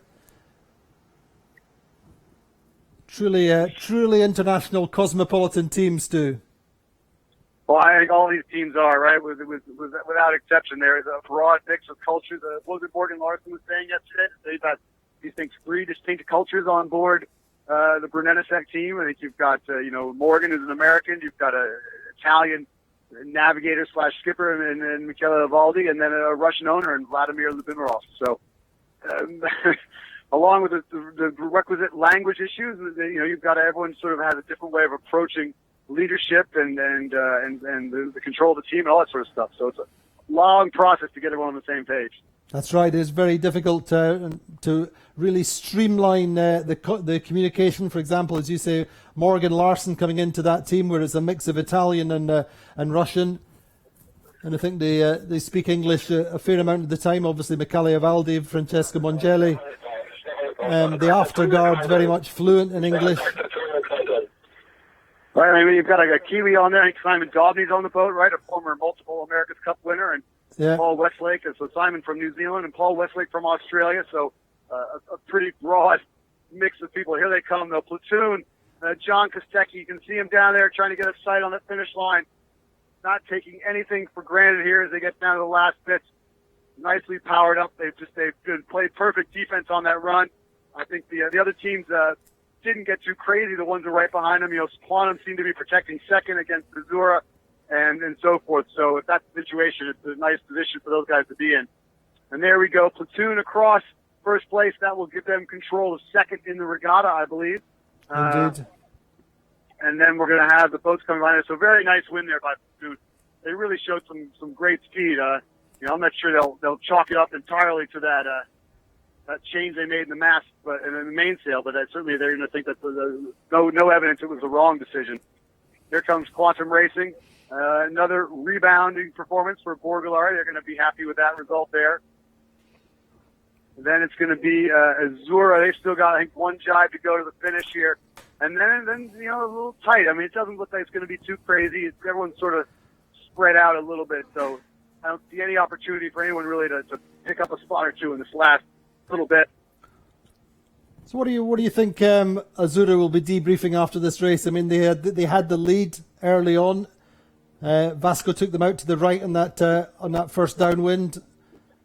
They lost coming up they lost to Quantum coming up the next beat. Well, I don't know. Maybe you can tell Vasco he did the wrong thing, but I don't tell him he did the wrong thing. It's not so much doing the wrong thing. When you have a lead, it's important to protect it. It is, but I think this goes back to their philosophy. As they said, they're sailing to win every race, and when you're sailing to win every race, you're making the best decision you think for that particular race course. It doesn't work out 100% of the time. That's sailing. The wind is difficult to predict. But I think it's a debrief, provided you're comfortable with your speed, and I think they have to be given how they were doing in that first leg. You keep sailing.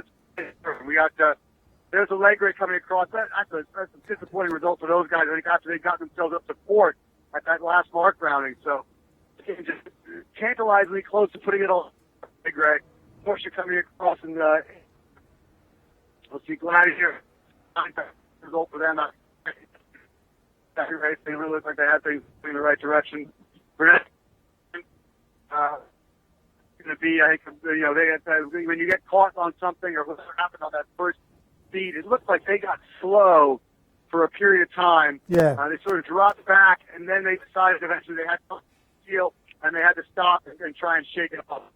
I don't want to talk to my team to see exactly what happened, but I think that's an unfortunate break. You catch a bit of weed or just something on the keel, and you spend 2 minutes going not slow, not sure why. Eventually, you fail out, and then you get going again. But at that point, the fleet has sailed on. There's little you can do to catch back up.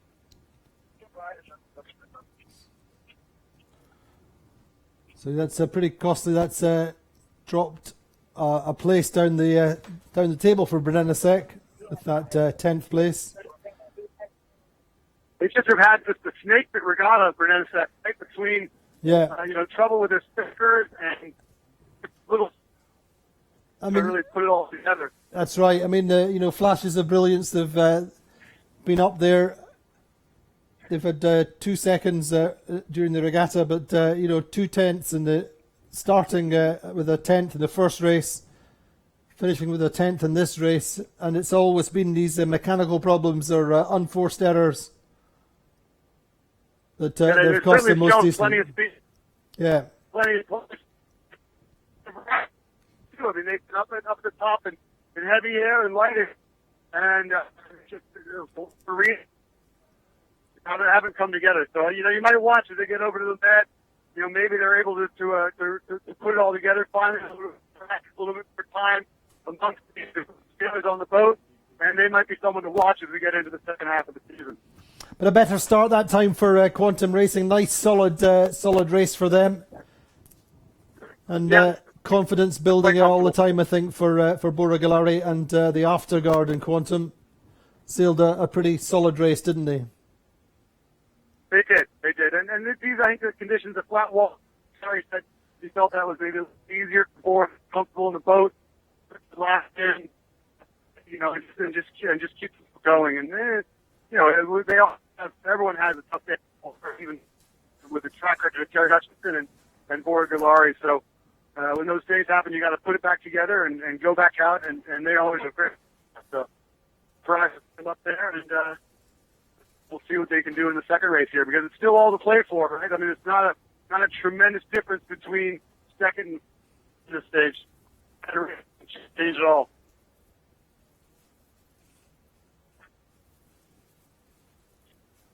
So just to look at the images of Harmula Spear, just rehydrating. John Kostecki to his right in the grey shirt.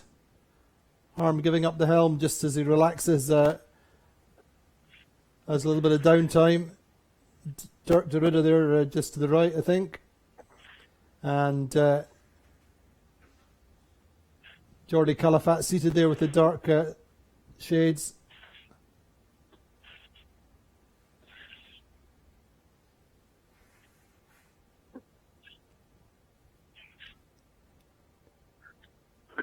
They'll be the south jib away. I think you'll see that amongst all the boats too. They'll get the jib down. They'll pass. Can be a little extra work. You're going to put things right back up. There's not a tremendous change in the wind, but I think it's nice to start with a fresh slate every regatta, every race rather. It's good to get into looking at when you have all of those sails, and these guys have 4 or 5 jibs to use depending on the wind conditions. You want to make sure you're always ultimately what is the sail piece got plugged in at the front of the boat. Also, of course, putting the sail in the bag protects it. You just the composite sail, so anytime you sail out of the sun, you want to.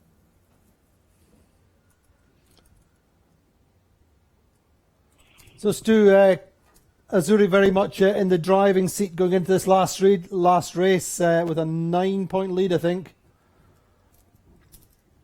Yeah, I mean, the one thing they benefit is it seems that they have a race.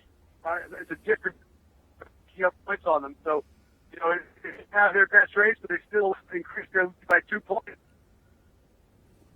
To them, Regatta for 1.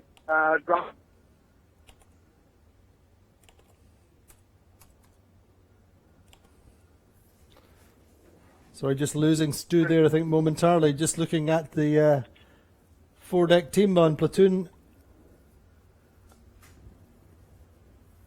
Pepe Ribas there, the boat captain and pitman, a very, very experienced Volvo racer and inshore racer, America's Cup racer, who's come on board the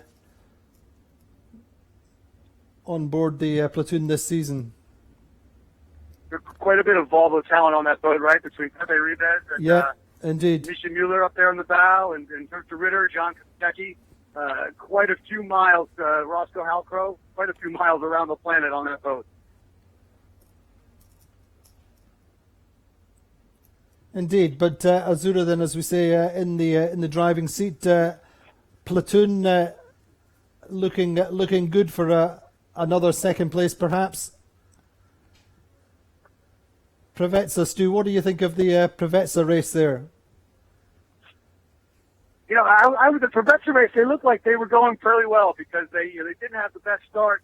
They seemed to have good speed upwind. I would wonder how they're doing downwind. They didn't have.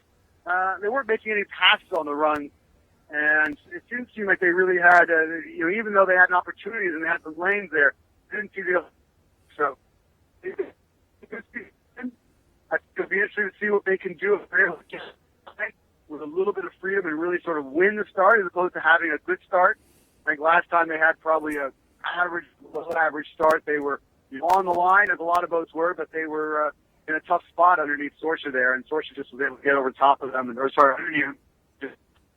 So they seem to, again, it's that steady sailing. They're never back with, but I'm not easy to break through. You think with the and their ability to sort of never get too crazy, that they would pop out in a race or two. They seem to be sailing well, but hasn't come good for them in the complete sense. And right now, win is need if they want the second place on the leaderboard. So Azzurri then, I think, a 9-point lead after that third place in race number 8, of course. I think we'll get one more race. Shouldn't be too many problems there. Breeze is staying up. Indeed, there you see it, Azzurri on 20 points, 9 points ahead of Platoon. Winners of that race, Preveza in third on 31 points. Quantum Racing on 35 points. Sled on 47 points, taking over Gladiator's 5th place.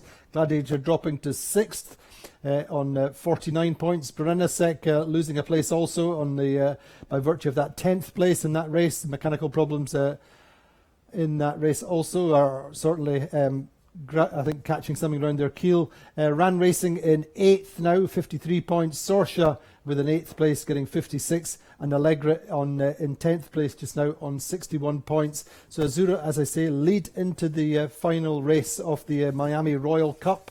A 9-point lead. They really don't have too much to do, you wouldn't think, and should be odds-on favourites at least to win the second regatta title of this season. Quantum Racing winners in Key West. A little bit out of it here, but join us again in a few minutes. We'll go straight into the start sequence a few minutes before, and let's see how the final race goes.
Welcome back to Miami for the final day of the Miami Royal Cup. In fact, the final race.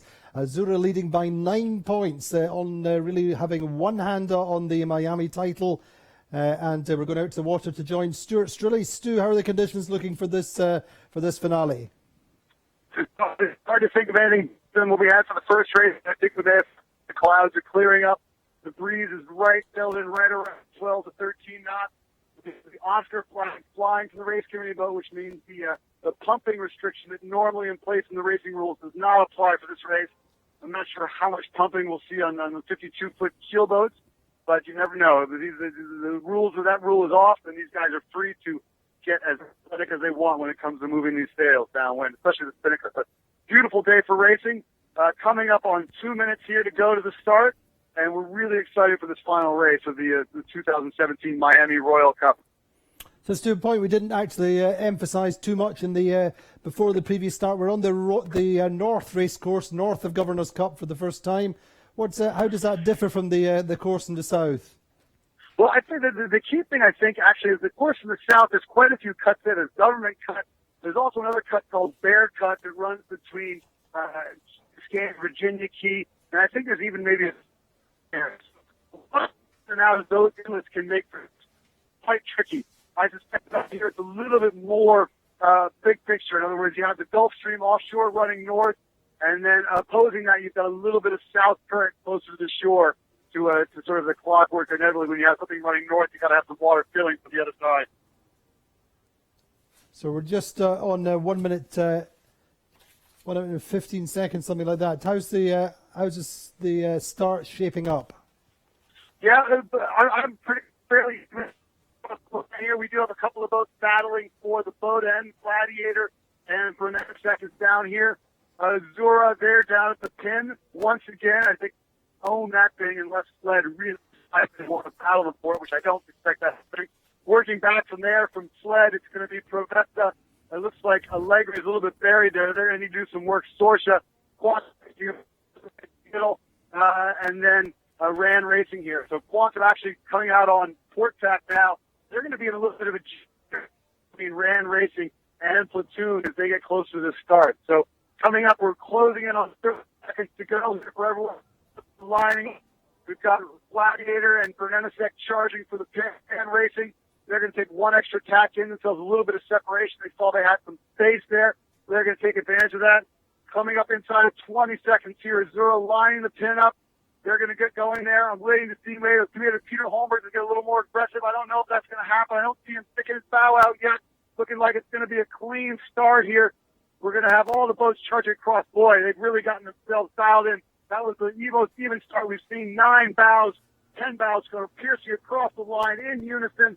Everyone's got themselves a pretty good setup on the line, and now it's going to be up to the speed team, the jib and main trimmers, and the skipper, the helmsman rather, to see what they can make out of this. Very even. Quantum Racing might be a little compromised there in the middle. They're a little bit bow back on the boat system. I think Ran Racing to windward them looks like they're in a very good position. They're going to be able possibly to out on the 2 boats to windward of them, including Gladiator. And then down below, as we move forward on speed, Azura poking out.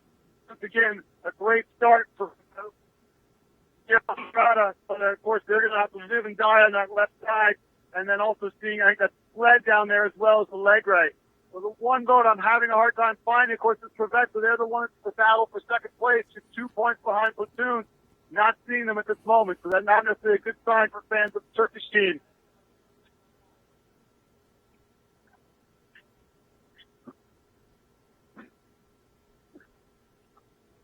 Azura looking quite handy off that pin end of the line, just starting to see clear daylight between them and Allegri. Sled over on that side as well. Azura take the early advantage ahead of Gladiator. The committee boat end of the line once again for Tony Langley's team. Ran Racing, really another good start. They had a good start in the previous race. Nicely launched in 4th place just now. Just starting racing, which tell me that Bora Galari has really moving well, because I didn't think Quantum was in the best position coming off the line. but now they appear to be moving bow forward on Rand and then rolling over the boat to leeward of them, which I believe is Platoon. There's a really tight battle there amongst Rand Racing, Quantum, and Platoon for sort of the supremacy in the middle group there. Azura continuing to extend out to leeward. People gave them the opportunity, sort of gave them that position. No one wanted to battle them for it, and they have made the most of it. As you say, just images confirming that then we're just starting to see the bow of Quantum Racing extending very gradually ahead of Ran Racing. There's boats hacking out. I guess I think we're going to see that Sorcerer coming out. So they're going to be coming out here. They finally had enough of living in everyone's center, and they're going to make a break of. But it's still amazing. Everyone came off that line right on time. The bowman and the helmsman working well in unison on each team. They've got their time down. To come out here and get across that line, which meant they realized quite a while. We're really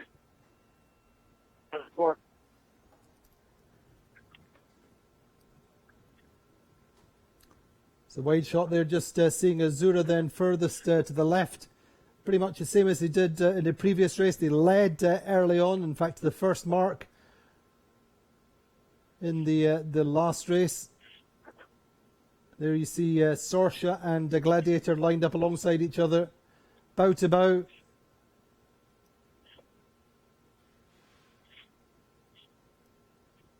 Wind speed still about 13, 14 knots. As they're taking an early back here, Andy, they're coming out. They're not going to stick themselves in the corner as they did in the last race. And this is a case of coming out and covering the majority of the fleet as soon as they can. Yeah, Let's maybe, put it in the bank as soon as they can. I mean, they were further, they had Platoon on top of them all the way up to the left corner. They really didn't have the option to back. But this time, I think they had maybe a little bit better ramp up, a little bit more separation from the boats that were on there. And, when they had the opportunity to cross or attack rather, and cross the fleet, they took really smart left. Extraordinary out there on the left side. When you have you pull it up separation, it's a real smart move. Come back, set up a little bit toward the middle of the course, so you can always go to the left side and stay on top of the boat with the starboard advantage and gone out further to the left side.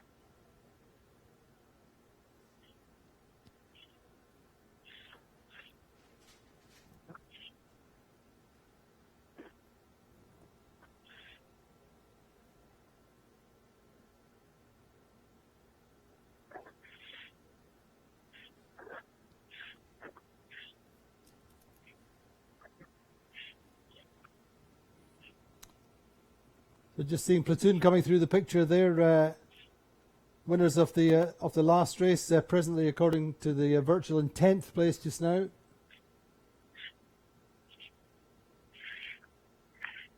So I just saw Sort pick off both Regatta and Regatta and lead them back, push them back toward the left side. So the Regatta's still in a situation where they don't have the freedom to do what they want. They're really being dictated around them are doing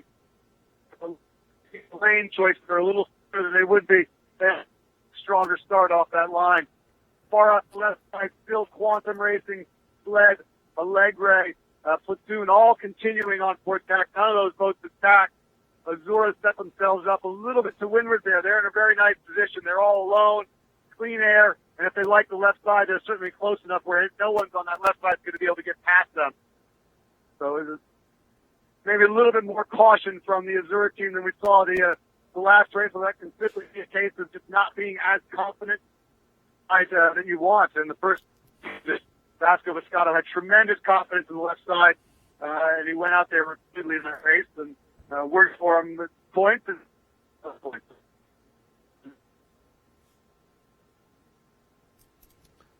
Yes, so indeed, Azura setting up nicely with the early lead on this first beat. Another nice start off the pin end of the line. Got their bows in front early on and have now crossed back And mathematically, Andy, no one can really touch them in this regatta, provided they finish the race. And with a 9-point lead both out here, point differential is just 9 points, and with the number of first points that Azura had, not them on a tie break. So they pretty much have wrapped up the Miami Royal Cup. But, of course, there is a bigger picture of the overall season standing, and I'm sure they are looking at a chance to put even further distance between them and some of the teams. Little cruising boat just seems to be sandwiched in between Quantum and Azura. Azura going back, or Quantum just tacking. Azura choosing to stay to the right of them. Great conditions, those two. Fantastic images. It's just absolutely spectacular. Spectacular sailing conditions. I mean, think about it, whether you're sailing a laser or a 40 or 52, whatever. This is the sort of stuff you want to be sailing in. So Bernanasek going quite well as well in third, bouncing back from their 10th in the last race, up to second now on virtual. But things not going to plan for Platoon. What happened to them, Stu? Did you see? It's hard for me to see. I mean, they were down there in quite a bunch of boats. Yeah, they're over in that left-hand bunch. Yeah, down there. But I mean, they all out that left side. Just find yourself pinned, and you can't get away, and you're sort of going backwards. It's tough. And 10 boats is probably it's not the size fleet where you can really spend a lot of time sailing in bad air, no matter how much you want a particular side or a particular lane of wind. The rest of the fleet is pretty much sailing in clean air, and if you're sailing in bad air, you're losing 2/10 in boat speed, and eventually that's just not going to work out, no matter how much of a favor you get that one side. And you should also get better rates. I noticed they had their between races, and look, everyone was looking over. That's what looking out the keel and making sure that whoever had them on that first race was really second race. If there is something to be said for Platoon right now, it's Prevent is having a great time. So the German team may not be, in the top half. Suspected more than enough place in this event.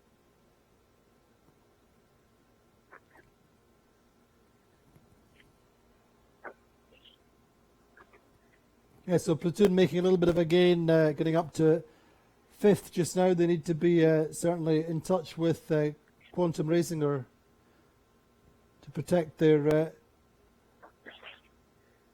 second overall on the for the regatta. You have 6 break, especially if Quantum is able to finish in the top couple in this race.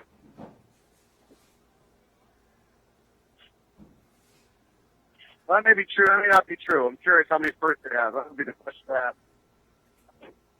So that left side looking pretty strong. The Allegra and Quantum over there. But the advantage line going backwards and forwards. Allegra, Quantum, Ran, Platoon. And the teams that wanted to were able to get out there, and they seem to be working that to their advantage. Now I can see Azura attacking back there, maybe feeling a little bit threatened by some of those boats that are on their hip. So they're going to take one more step out there and probably sit on top of the boats that are up there just to ensure that they keep control of this race. Right now the left side of the track is really dominating the race, and if you're Azura, you want to make sure you're the. In fact, Azura looking good there as they go across. A little lift for them, perhaps, to take them over there. Just as you say, just impose themselves, keep the fleet under wraps.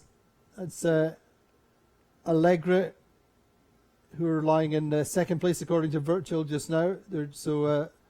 Azura just going to put it in the bank, stay in front of them. We're just seeing them rolling into their attack then. With Allegra, Andy Storiano's team in second just now, with Quantum in third. All these boats over on that left side of the course. We're just watching Quantum, in fact, going back at, I think that was Sled. So Azura's lead around about 35 metres. A good race so far for Allegra then. And it would be good to see Andy Soriano's team finish with a confidence booster going to Scarlino. They did well in Scarlino last year. And I'm sure to finish with a good result on the last day. It's always when you have a break as the boats go back across the Atlantic. Then I'm sure Allegra would enjoy a good final race here. Sorsha also up in third.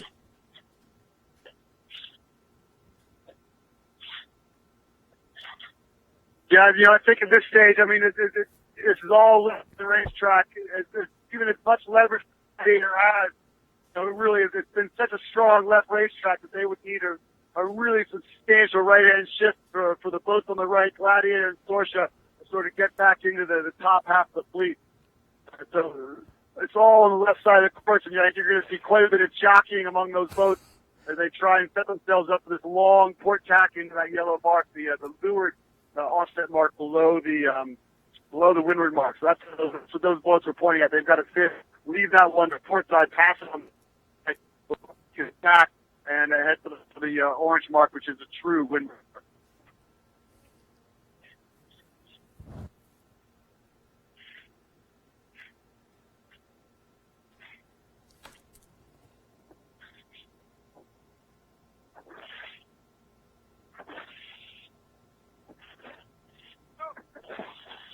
So very little in it other than Azura having that lead over Allegra. Then it's Brunenisek, Platoon. I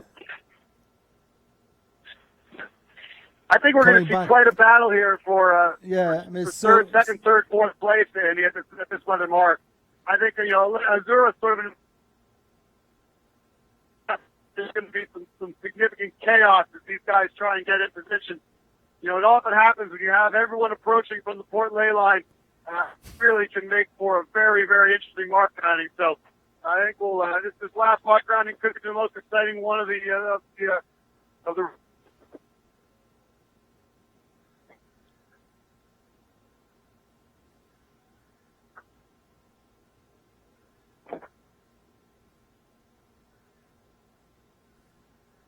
You may coming into the street there, Andy, a tall ship. If I'm not mistaken, that's actually the Oliver Hazard.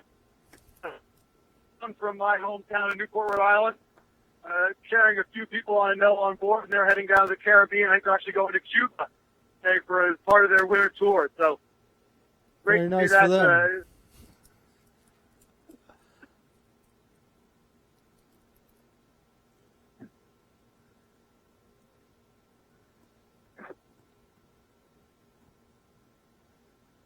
I think Stu was just saying before we lost him, I think it's going to be a very interesting windward mark with so many boats coming in from that left side and being very close on port tack.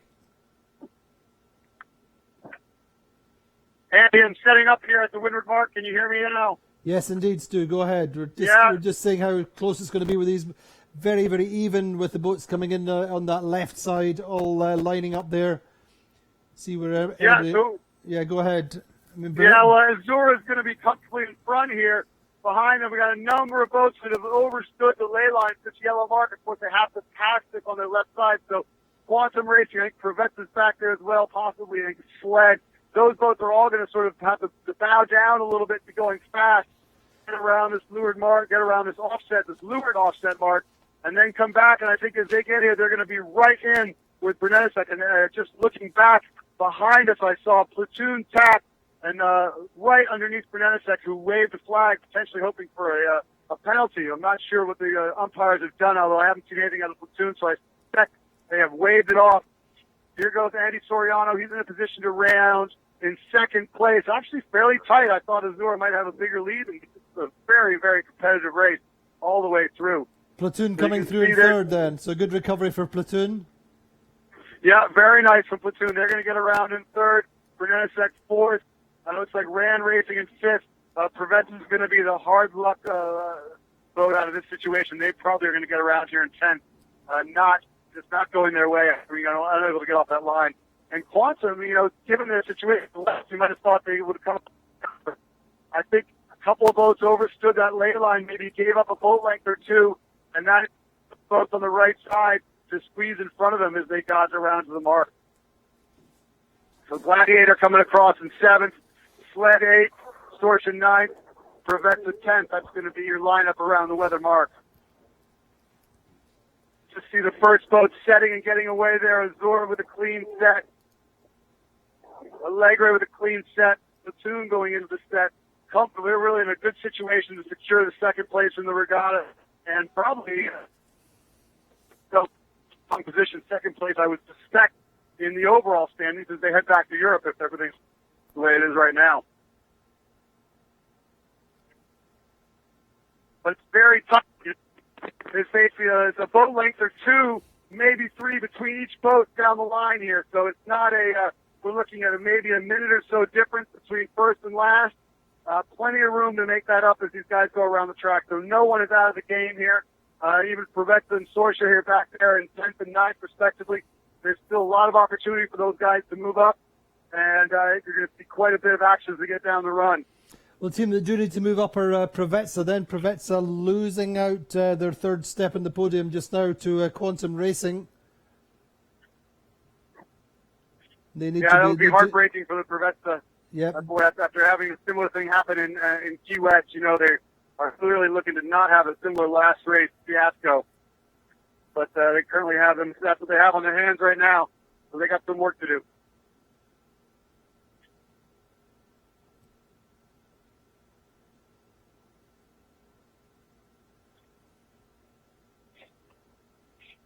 So meantime, Platoon looking good for their second place in a row. Second in Key West.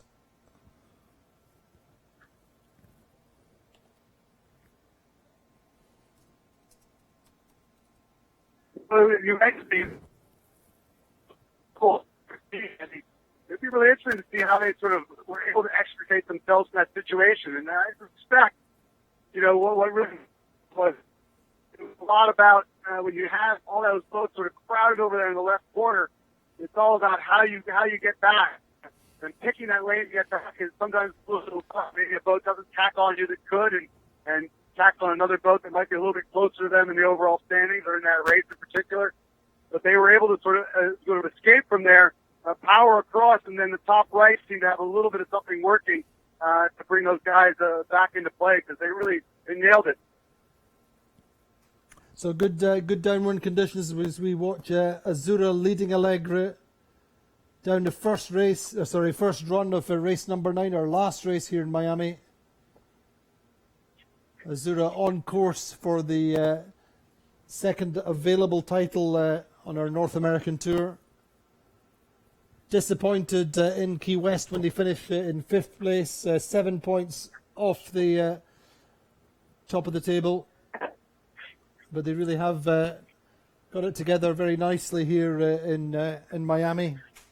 That one bad race for Azura yesterday, they're 8th. Otherwise, they've been top 3 all the way through the week.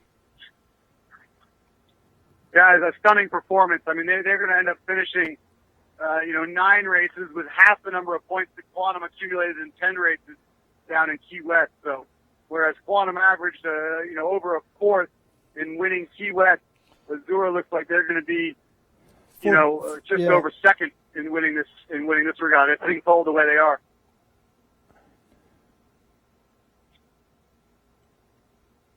Yeah, they're going to finish on 21 points from 9 races. And in Key West, it was 43 points over 10 races for the winners there in Quantum Racing. So we've seen the first boat sail out of the parade here. I'm looking back, and I can see, looks like probably, I think it's Sled and Prevetta sailed out Quantum Racing as well. And pointing toward us, I would guess that's Ran Racing. So few boats starting to jive over. Still the leaders. Azura and Allegre are pinning it over towards the course, looking upwind at the solution. If we remember that the first run of the last race was the right side looking upwind that paid off, and the left side was a bit of a hole, a trap. So, not, 'cause that doesn't necessarily going to pass the race, of course, but.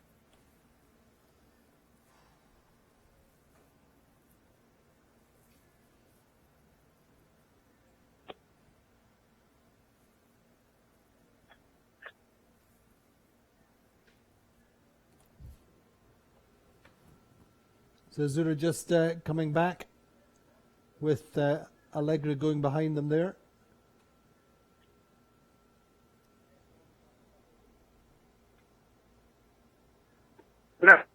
Andy, if you're there calling it the left right, you've had a very disappointing event.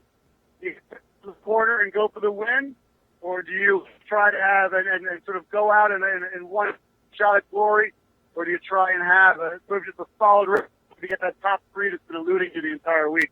Blaze of glory.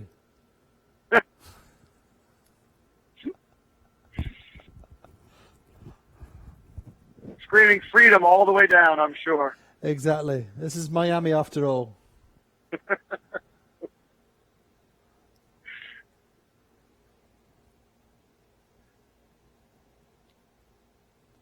So no change then for Provezza so far down this run. Not too many options for them really. They are pushing right out to the left side, looking downwind, alongside Sled.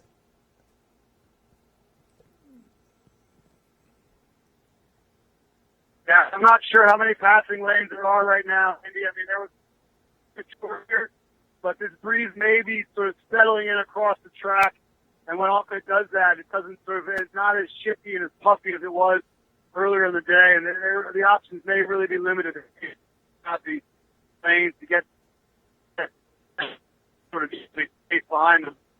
So maybe too much to ask after that. That's the speed they had.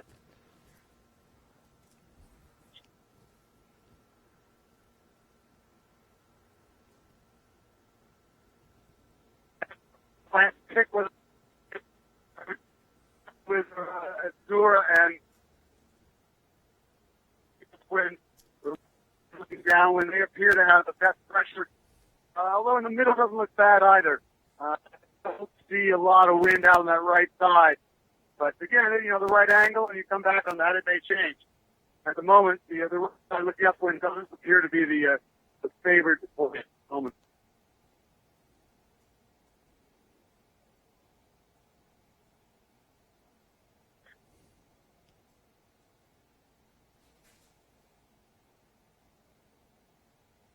There's quite a bit of heel on, I think it's probably Azura, maybe the Allegre out on the left side. Allegra seemed to have caught up to Azura quite a bit, in fact, according to Virtual, and Ran Racing also going quite well once again on this run, Stu. Yeah, they had it going there on the first run, so it was found a that's working on win. But when it looks back at Allegre, you mentioned they just seem to have a little more heel. And, if you're doing that, it may be because they've got themselves in a favorable wind to hold that angle and sail with a little more heel simply because that's how they want to go right now as opposed to sailing lower. So they think they're close to the ley line at this stage, and they're gonna take the speed as opposed to the direction.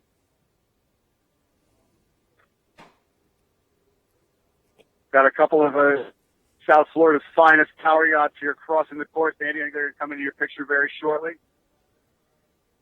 If only. Yes. Yeah. Yeah, it seems close. I don't recall giving very anyone close. permission. Very close just now, Stu, between Allegri and Azura. In fact, our Virtual has Allegri on that right side of the track, making a small gain against Azura coming down this first run. Allegri now have a lead of about 20 metres, according to Virtual. Platoon in third, Ran Racing fourth, Brenesek fifth, Sled sixth, Gladiator seventh, Quantum in eighth, Sorsha and Provezza. We'll see how it pans out through this through the gate. Nice, nice white horses, nice conditions. A little bit of chop building up now in the afternoon. We've had this breeze running for a couple hours now, Andy, so I'm not surprised to see a little bit of a wave build up, and of course we also are getting some swell. Right now we're getting quite a bit of significant swell from that yacht that just went through, and there's quite a bit of traffic sort of going up and down the coast of Florida today. It's a beautiful day to be out, spring break, and if you had the means to get yourself out on a boat today, I think you'd probably take that opportunity. Unless, of course, you like sitting in the studio talking about sailing all day. Then, of course, you'd be where you are. My favorite thing. So Zora jiving, and actually right behind him, I think that Platoon is right behind him, very close. So Platoon and Allegre, very, very strong runs. Allegre setting up. They've got a choice to make here. What gates they want, how do they want to play this mark. I believe they can get a jive in, and I believe they have the space to do that. But it's going to be tight. They've got to get this, and then they've got to get the spinnaker around. They've got to get drawing, and they've got to get inside the 3-boat length circle before Zora closes that gap. But not a great job. I think it's going to be okay, though. They're going to have enough. They look like they're heading over toward the left-hand gate, looking upwind. I suspect we'll see Zora as well as Platoon rounding the gate, the right-hand gate, and heading toward the right side of the course. So that left side is off again. They put themselves in a position to go to setting up. They're going to own the left side. Zora may first. I think Zora's probably first as they round even. And what will really make the difference here will be what side of the course ends up playing out. Indeed, both boats going round the opposite gates at pretty much the same time. Nice turn from Guillermo Parada, the helmsman on Azura. Yeah, so I can hear some screaming out here, Andy. I think there's some people trying to set up their positions, trying to figure out sleds coming in here. Brennenisek, we got Rand racing around in fourth, and that's going to go around in that spinnaker out of the water. Sled will be behind them. Swanson, they may be making a last-second change, but nope, they're going to come around and they're going to take this right-hand gate as well. So the bulk of the fleet going around the right-hand gate. I think it's been a little why you saw.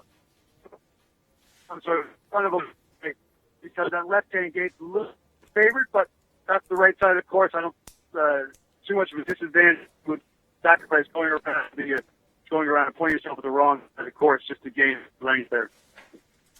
Prevets was picked up a boat. They moved up into 9th. Porsche, they the last boat around in 10th. But Prevets, if you were thinking about in this Regatta, can drop back. Prevets has now placed themselves back on the podium. So, perhaps the Turkish boat, although I think they had bigger things on their mind entering this race.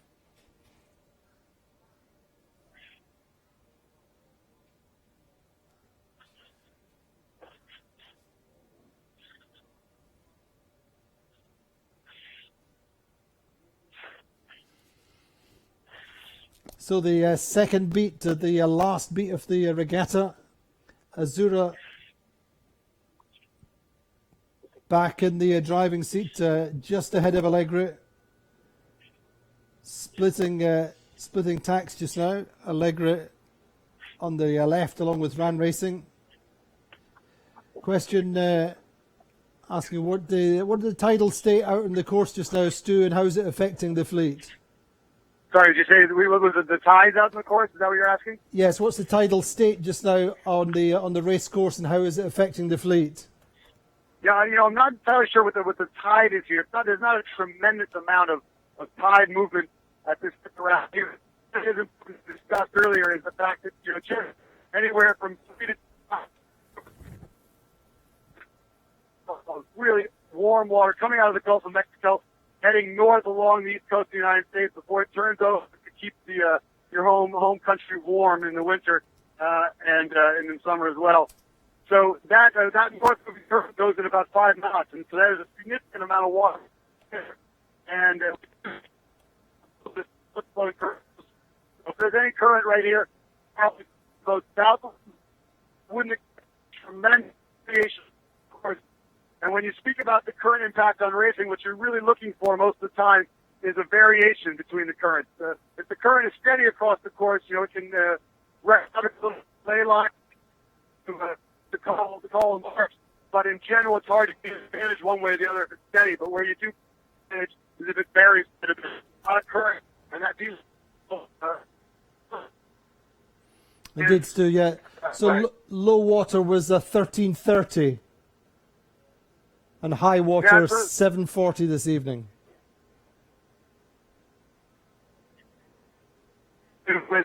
Out here, I would say what that meant. But unfortunately, I didn't do that research when I got out here. Shocking. Thank you for throwing me under the bus. Nice send off. I appreciate it.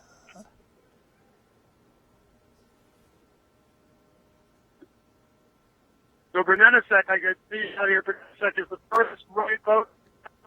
Allegre still going out to the left side.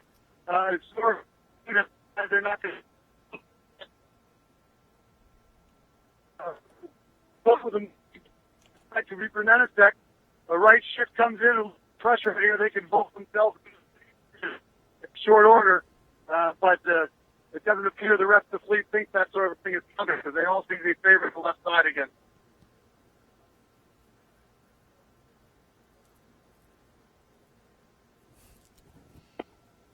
So the advantage with Allegra then on that left side of the track, looking upwind. Ability to get to that left side seems to have paid off for Andy Soriano's team. Chris Main calling tactics, as I've said, this season. Nice. This would be a nice confidence boost for them. I'm out here with Bernenasek, Andy. I'm not sure if you're seeing them, but yeah, they're in our picture, Stu. Yeah, they're in our picture, Stu. Solid bit of pressure here, and if this is the right thing, I see them. If this is at all the right ship, I'm going to see them back over. I see a guy down there, I see the runners, I see the ship trimmer coming down. So they're about to roll into attack. So this could be the ship that Bernenasek is looking for. A little bit of a right bend in the breeze. This will be the sort of thing, the leverage they have over the other. A kilometer away, maybe more. It doesn't take much of a ship, 1 or 2 or 3 degrees to the right side, and Bernenasek will be leading this regatta. So we'll see how that plays out as the boat.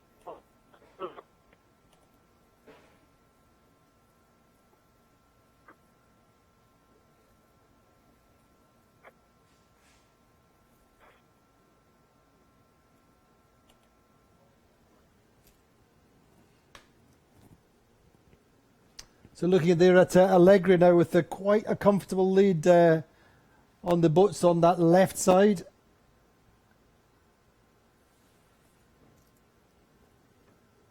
Azura, they're just their third from the left of picture.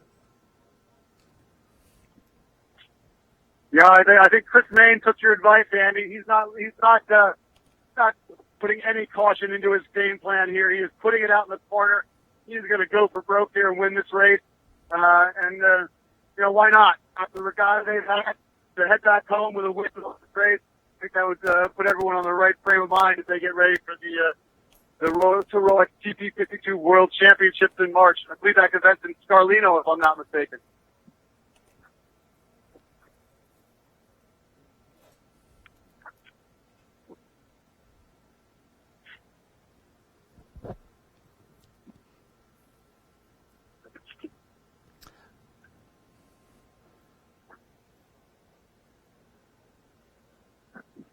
Allegra have Kelvin Harrop as who we saw steering the boat on that one day when Andy Soriano was sidelined with his ankle injury. Kelvin Harrop is the strategist, Will Best, the navigator. They've tapped over to support Andy. They got themselves out to the left corner, and they're now going to make a beeline for that, the yellow mark. They've got to lead support at the top of the course.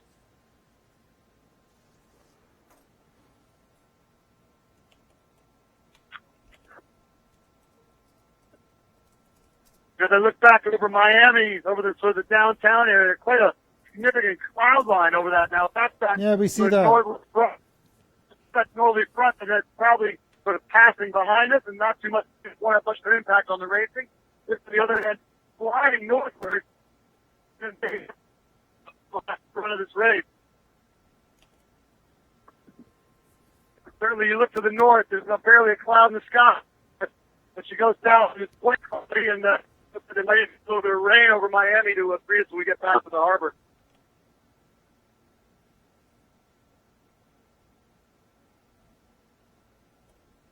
So Andy, where does the leader line stand between Bernenasek out here on the right side and Allegre out on the left? Still the left side winning? Yeah, pretty much. Allegra Azura platoon we have. Ran Racing Gladiator.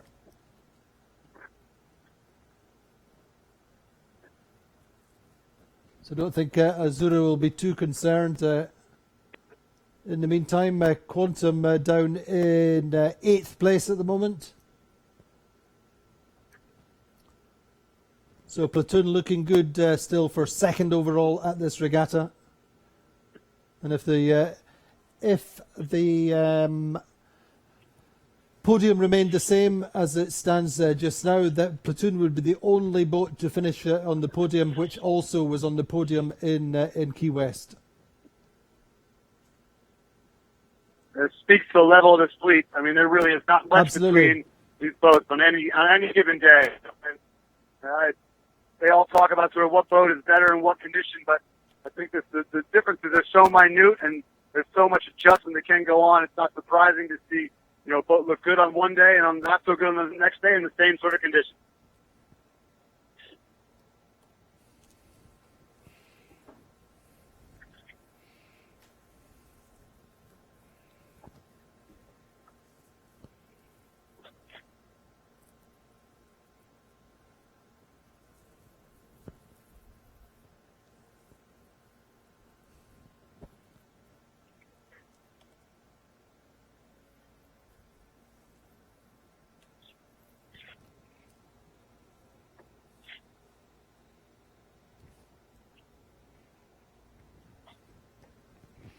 And I think this would be enough to take Allegra off the bottom of the leaderboard if they win this race. A nice way to finish the North American Tour for Andy Soriano. The first of that group of boats coming. It looks like they're probably going to be behind Andy, where the Russian boat is going to cross relative to those first few boats coming in from the left side.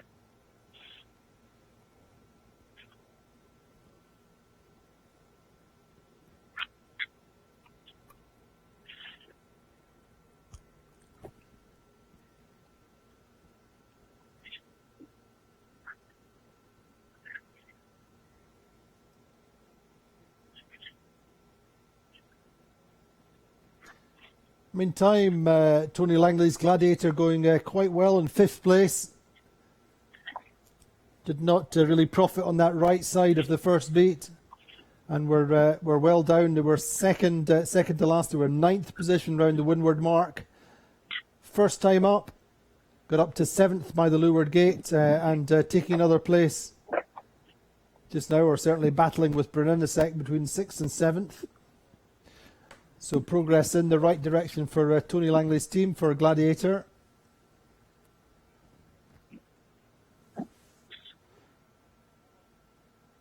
My understanding is that the damaged boat will be on a ship, I think, on Tuesday, heading to Europe, where it will go to Persico and will be repaired there with the supervision of the original builders of the boat, Longitude Zero. For repair either, Andy. It's not just a patch job. It sounds like they're going to absolutely. I mean, remove a significant portion of the boat and replace it. Is that that's right? I mean, I think the decision is yet to be made how big that proportion will be, but it's you cannot just patch the hole or even cut out a section and replace it.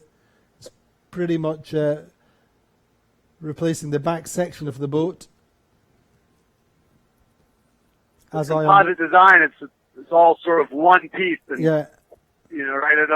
The structure of the boat, the strength of the boat comes so much from every little bit that you really have to have a precision part. Has to be sort of engineered as one component as opposed to patched the way you could an old fiberglass boat.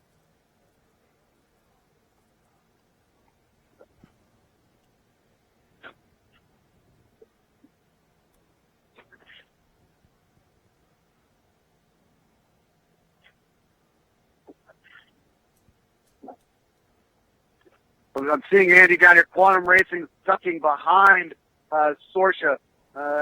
Probably not a good sign for Quantum Racing if they're in front of anyone. Probably just going to prevent. So a tough race, tough final race here for the Quantum so far. They do have some room to still make up some ground. And this cloud line, Andy, is definitely sort of sliding northward. I think these guys, this final run is going to be largely in the shade as this cloud line overcomes the course. I'm not quite sure what that's going to mean for the breeze. The change may be behind that, for example. But we're certainly going to have the cloud line sort of sliding over the track as these guys turn and head downwind.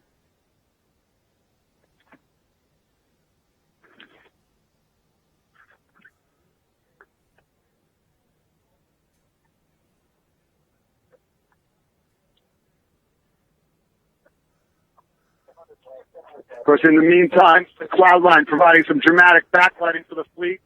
Always Indeed. some spectacular images, and I'm sure the photography team out here, led by Nico Martinez, will be capturing every second of it. I can see him over here to our right at the windward mark, getting those images that you'll see on the websites and across the sailing media tomorrow. And today, in fact. Yeah, so sorry. You're so old school.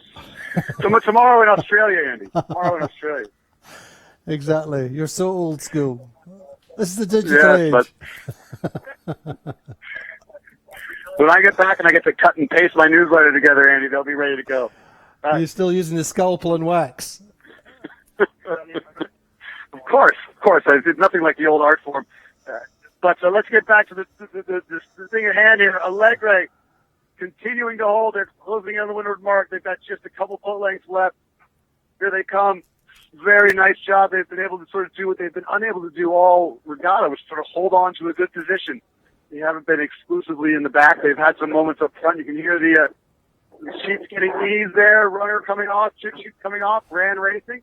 Nice job for those guys. This is going to be potentially their best finish of the regatta. They come across. So a couple of boats have struggled today, leading the group around.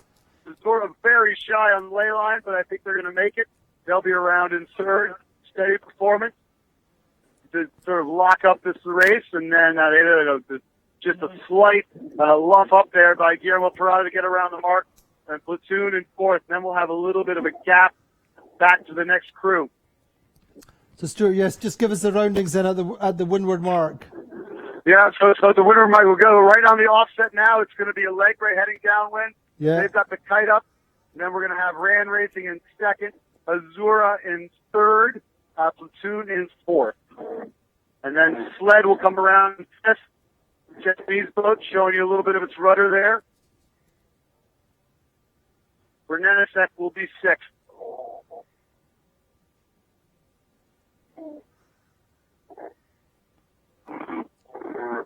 So a little bit more space between the boats. We sort of have two groups here. The first four boats, and then the bottom five boats, and sort of just one boat sort of floating there in the middle. The Sled guys are just a little bit on their own for the moment. Do have a pretty good significant battle here for the last couple spots. Quantum Racing tacking right now underneath Sorsha. Privetza crossing behind them in 10th place, but they're going to be right on the tails of those two boats as they head downwind. And of course, Privetza is going to want to stay close to Quantum. They do have a 4-point lead over Quantum, but they need to stay within 3 places of them because they would lose the tiebreak if they want to stay on the podium for this event. So right now, the work list for Privetza is to stay close to Quantum. Imagine they will be shadowing them down the run and hope that Quantum doesn't sneak past Gladiator or Bernenisek and put enough boats between them to leapfrog them in the overall standing.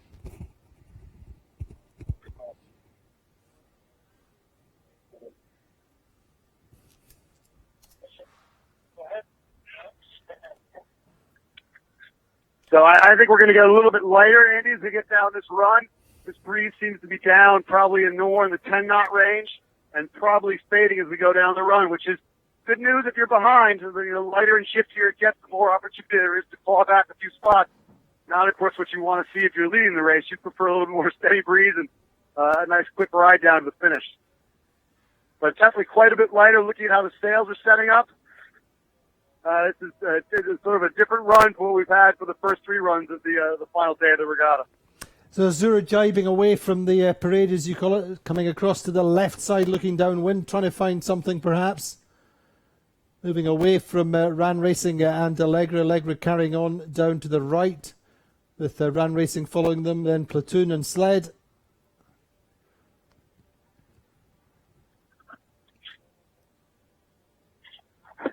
Azura about 130, 140 metres behind.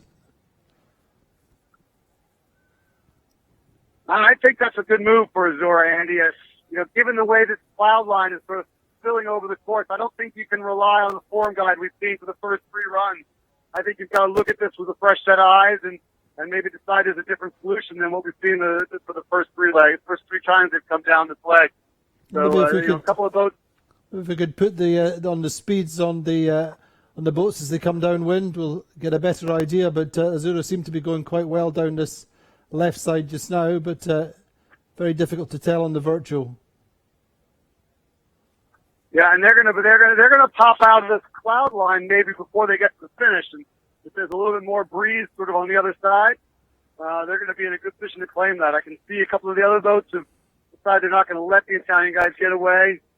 Given how well Vasco Vescato has called this regatta so far, I think I'd be prone to following him a little bit as well. I wouldn't give him too much latitude. He's been able to turn whatever freedom he's had into success.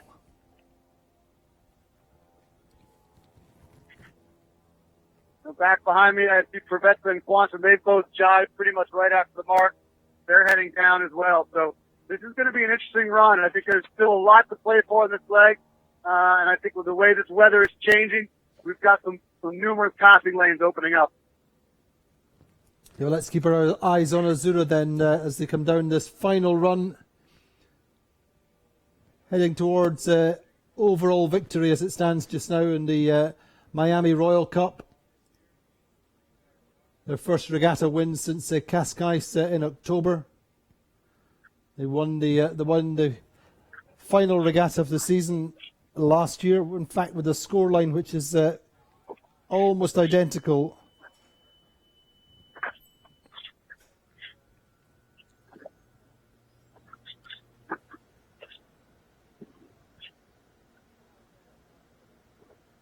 You just see Vasco Vescotta looking over or back up the track to see what's happening, see what breeze is coming down to them. The boat that appears to have the best breeze right now, Ran Racing in the middle. If I look all the way down to Allegra, they look a little bit light and a little bit bow up relative to a couple of the other boats. Ran Racing, they've got their spinnaker really seems to be pulling on them right now, and they've got a nice angle. I would suspect they're closing in on Allegra. This might be Ran Racing's race to win here if they can continue at that rate. But certainly fickle out here. It's getting lighter, getting patchier, harder to see the breeze as you get under these clouds. The water sort of gets gray and it looks like a sort of a monochromatic look. Very tough to tell exactly what's going on. It's interesting because we saw the same kind of cloud at roughly the same kind of time of day yesterday, albeit it came down more from the north than from over the city. But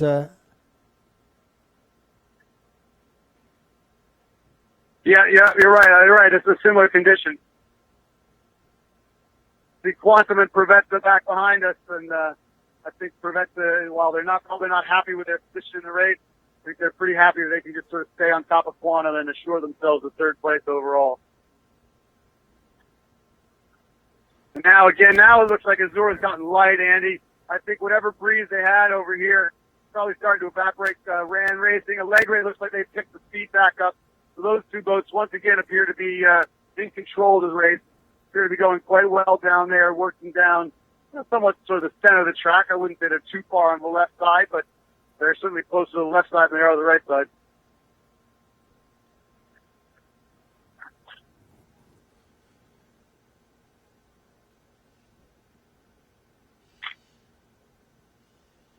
just interesting to watch the crew on Azura moving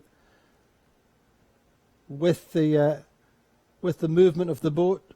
As the boat powers up, coming down the waves, just moving across to windward, just powering up the boat a little bit more. Just 2 crew there, we see that again. Right, the more you can use your body weight to move the boat, I mean, they are like just in a dinghy. They're just like big dinghies. Yeah, it's just faster. You reduce the rudder, reduce the steering of the boat, and you keep that platform exactly level. The foils work best, right, when they sort of stay on a consistent plane, especially the underwater foils. They really love sort of just being steady.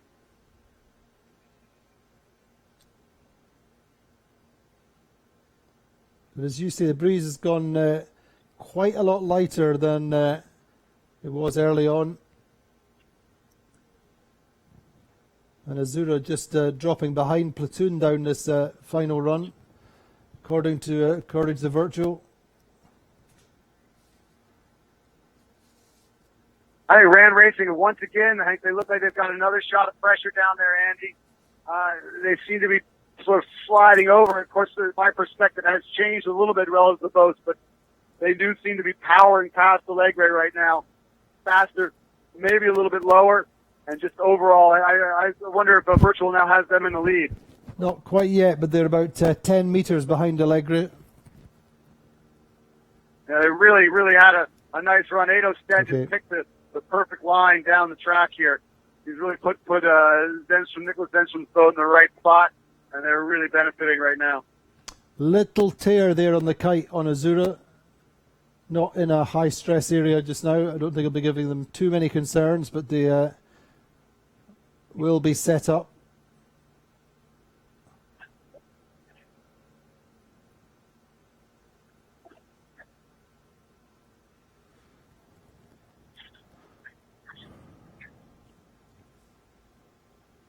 Indeed, as you pointed out, Stuart, then Rand Racing take the lead. Just had the whole time down the run, they just had a little bit more pressure. And the same thing that happened to Azura in the first race, where they looked good in that left side, but they got so far out there, and the breeze just seemed to fade away. And I wonder if maybe, as you asked earlier, whether it's starting to lift off the water a little bit as we close in on the beach, and at some point it's got to start to get over all these buildings. And it just may just get a hair lighter as you get closer to the shore. But Rand Racing definitely continues to have a better angle and a little more pressure in their sails.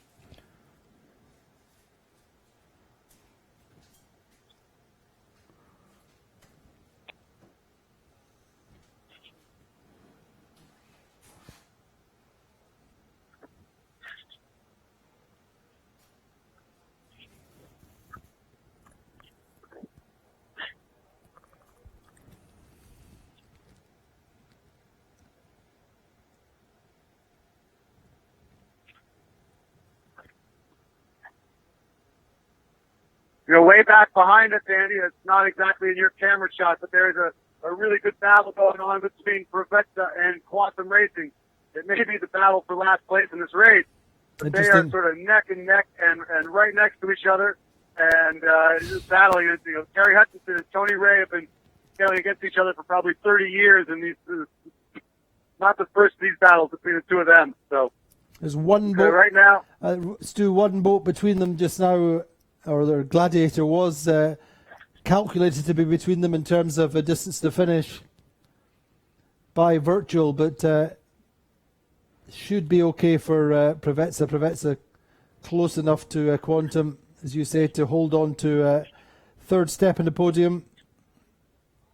So the way Rand Racing's coming across here, Andy. They've jived on to starboard, and I think they're going to consolidate their lead in front of a leg ray. I mean, what a run they've put in so far. They have really made up some distance. And what a beat before that, Stu. They made 2 places up the last beat of the regatta, going up from 4th to 2nd. Yep, it's finally all clicking. I guess the upside is you are clicking and the team is going together. The downside, of course, is the last day of the regatta, and these guys won't get back together and sailing this boat for another couple of months, and they'll have to sort of see if they can rediscover whatever magic they found on this final race.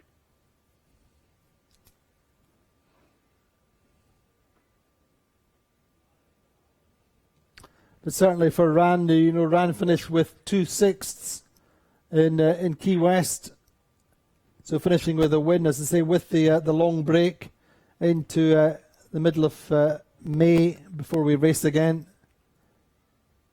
Certainly finishing with a race win is good for the team, good for the morale. And not a guarantee yet, Andy. A leg race sort of positions up in a nice spot just to windward of Rand Racing.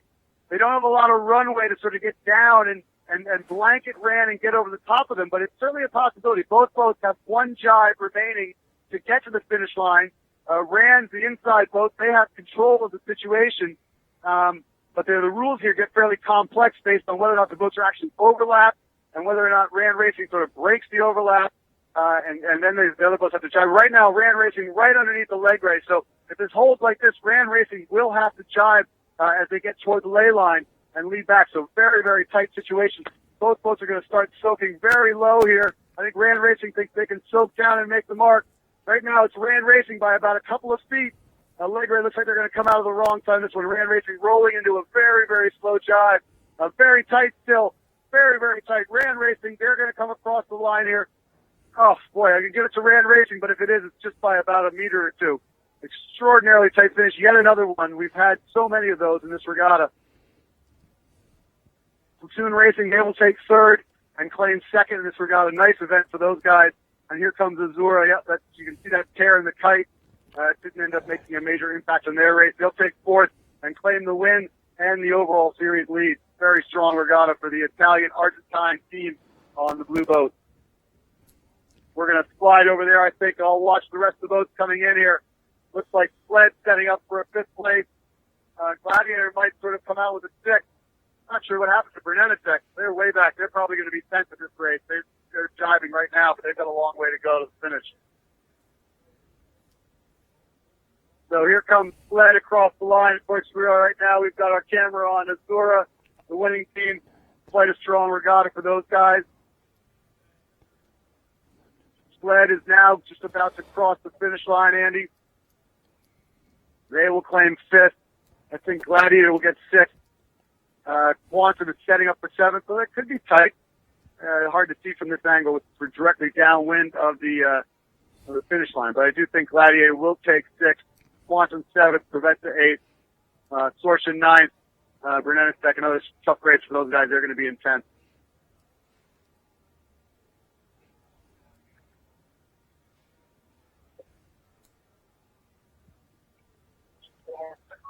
So there it is. There's Quantum across the line, Andy. I can see it now. Preventa across the line. Actually, Bernenetech looks like they're going to sneak in, take ninth rather than Sorsha, and Peter Harrison will finish the final race here in 10th place. So a tough result for Peter Harrison and his team, but they certainly showed some promise in their first regatta in the boat.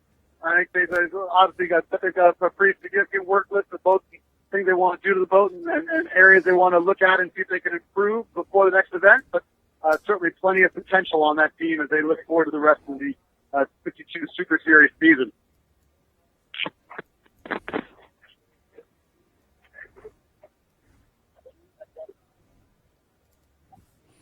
So yes, to a good win, a regatta win then for Azura. What really made the difference this week for Azura, do you think?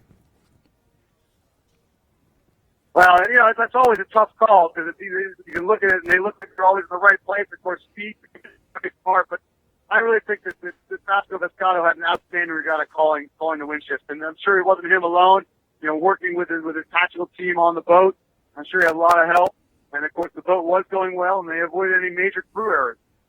Sort of that's the triumvirate of any winning regatta. It's usually good speed, good tactics, and clean crew work. And for the large part, that was them.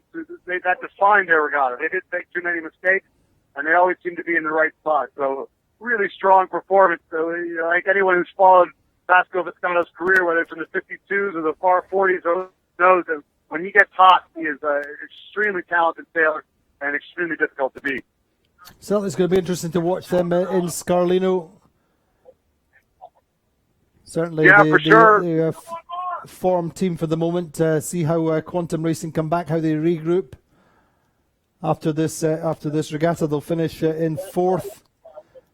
So in fact, in the end, the podium staying as it was going into this race. Azura finishing on 24 points, Platoon on 32, Preveza on 39, and Quantum on 42. Sled staying fifth on 52.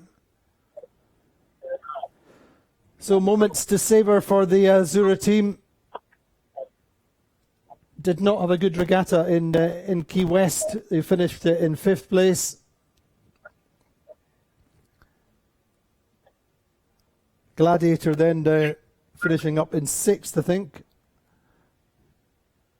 Yeah, and I think Gladiator, you got to be impressed with that result for that team. I mean, they had every reason to hang their heads and just sort of sleepwalk through the rest of this regatta.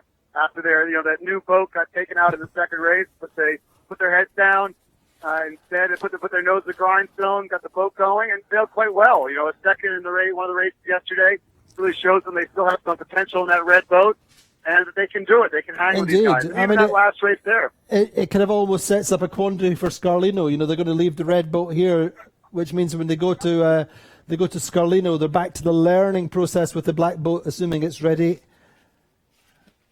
And so it's going to be interesting to see how that goes. Anyway, here's the standings then for the Regatta, the 52 Super Series Miami Royal Cup. Azura winning the top trophy on 27 points. Platoon second again, as they were in Key West. So two second places in a row for Harmuller Spears' team on 32 points. Quantum Racing get third on 39 points. Provezza also on 39. Sled on 48. Gladiator on 55. Ran Racing on 58. Brunasek on 59. Allegra 63, Sorsha get 66. So in fact, Quantum and Provezza ending up tied on the same points, according to our tables. But surely Quantum Racing didn't finish fourth in that race, which is in our table.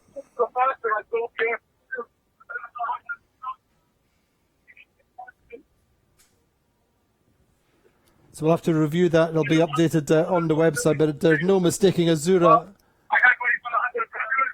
the winners of the Miami Royal Cup.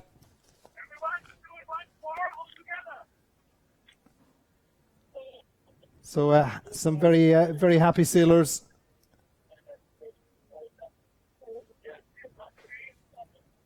And as I say, Platoon, Harmuller Spears team get 2 second places in a row.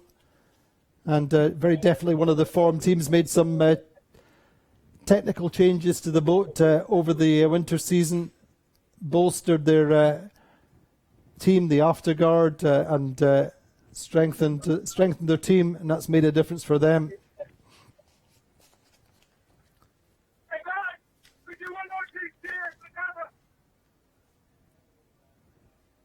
So Stu, what are your thoughts on the two regattas together then? What have we learned between Quantum, Key West and here in Miami?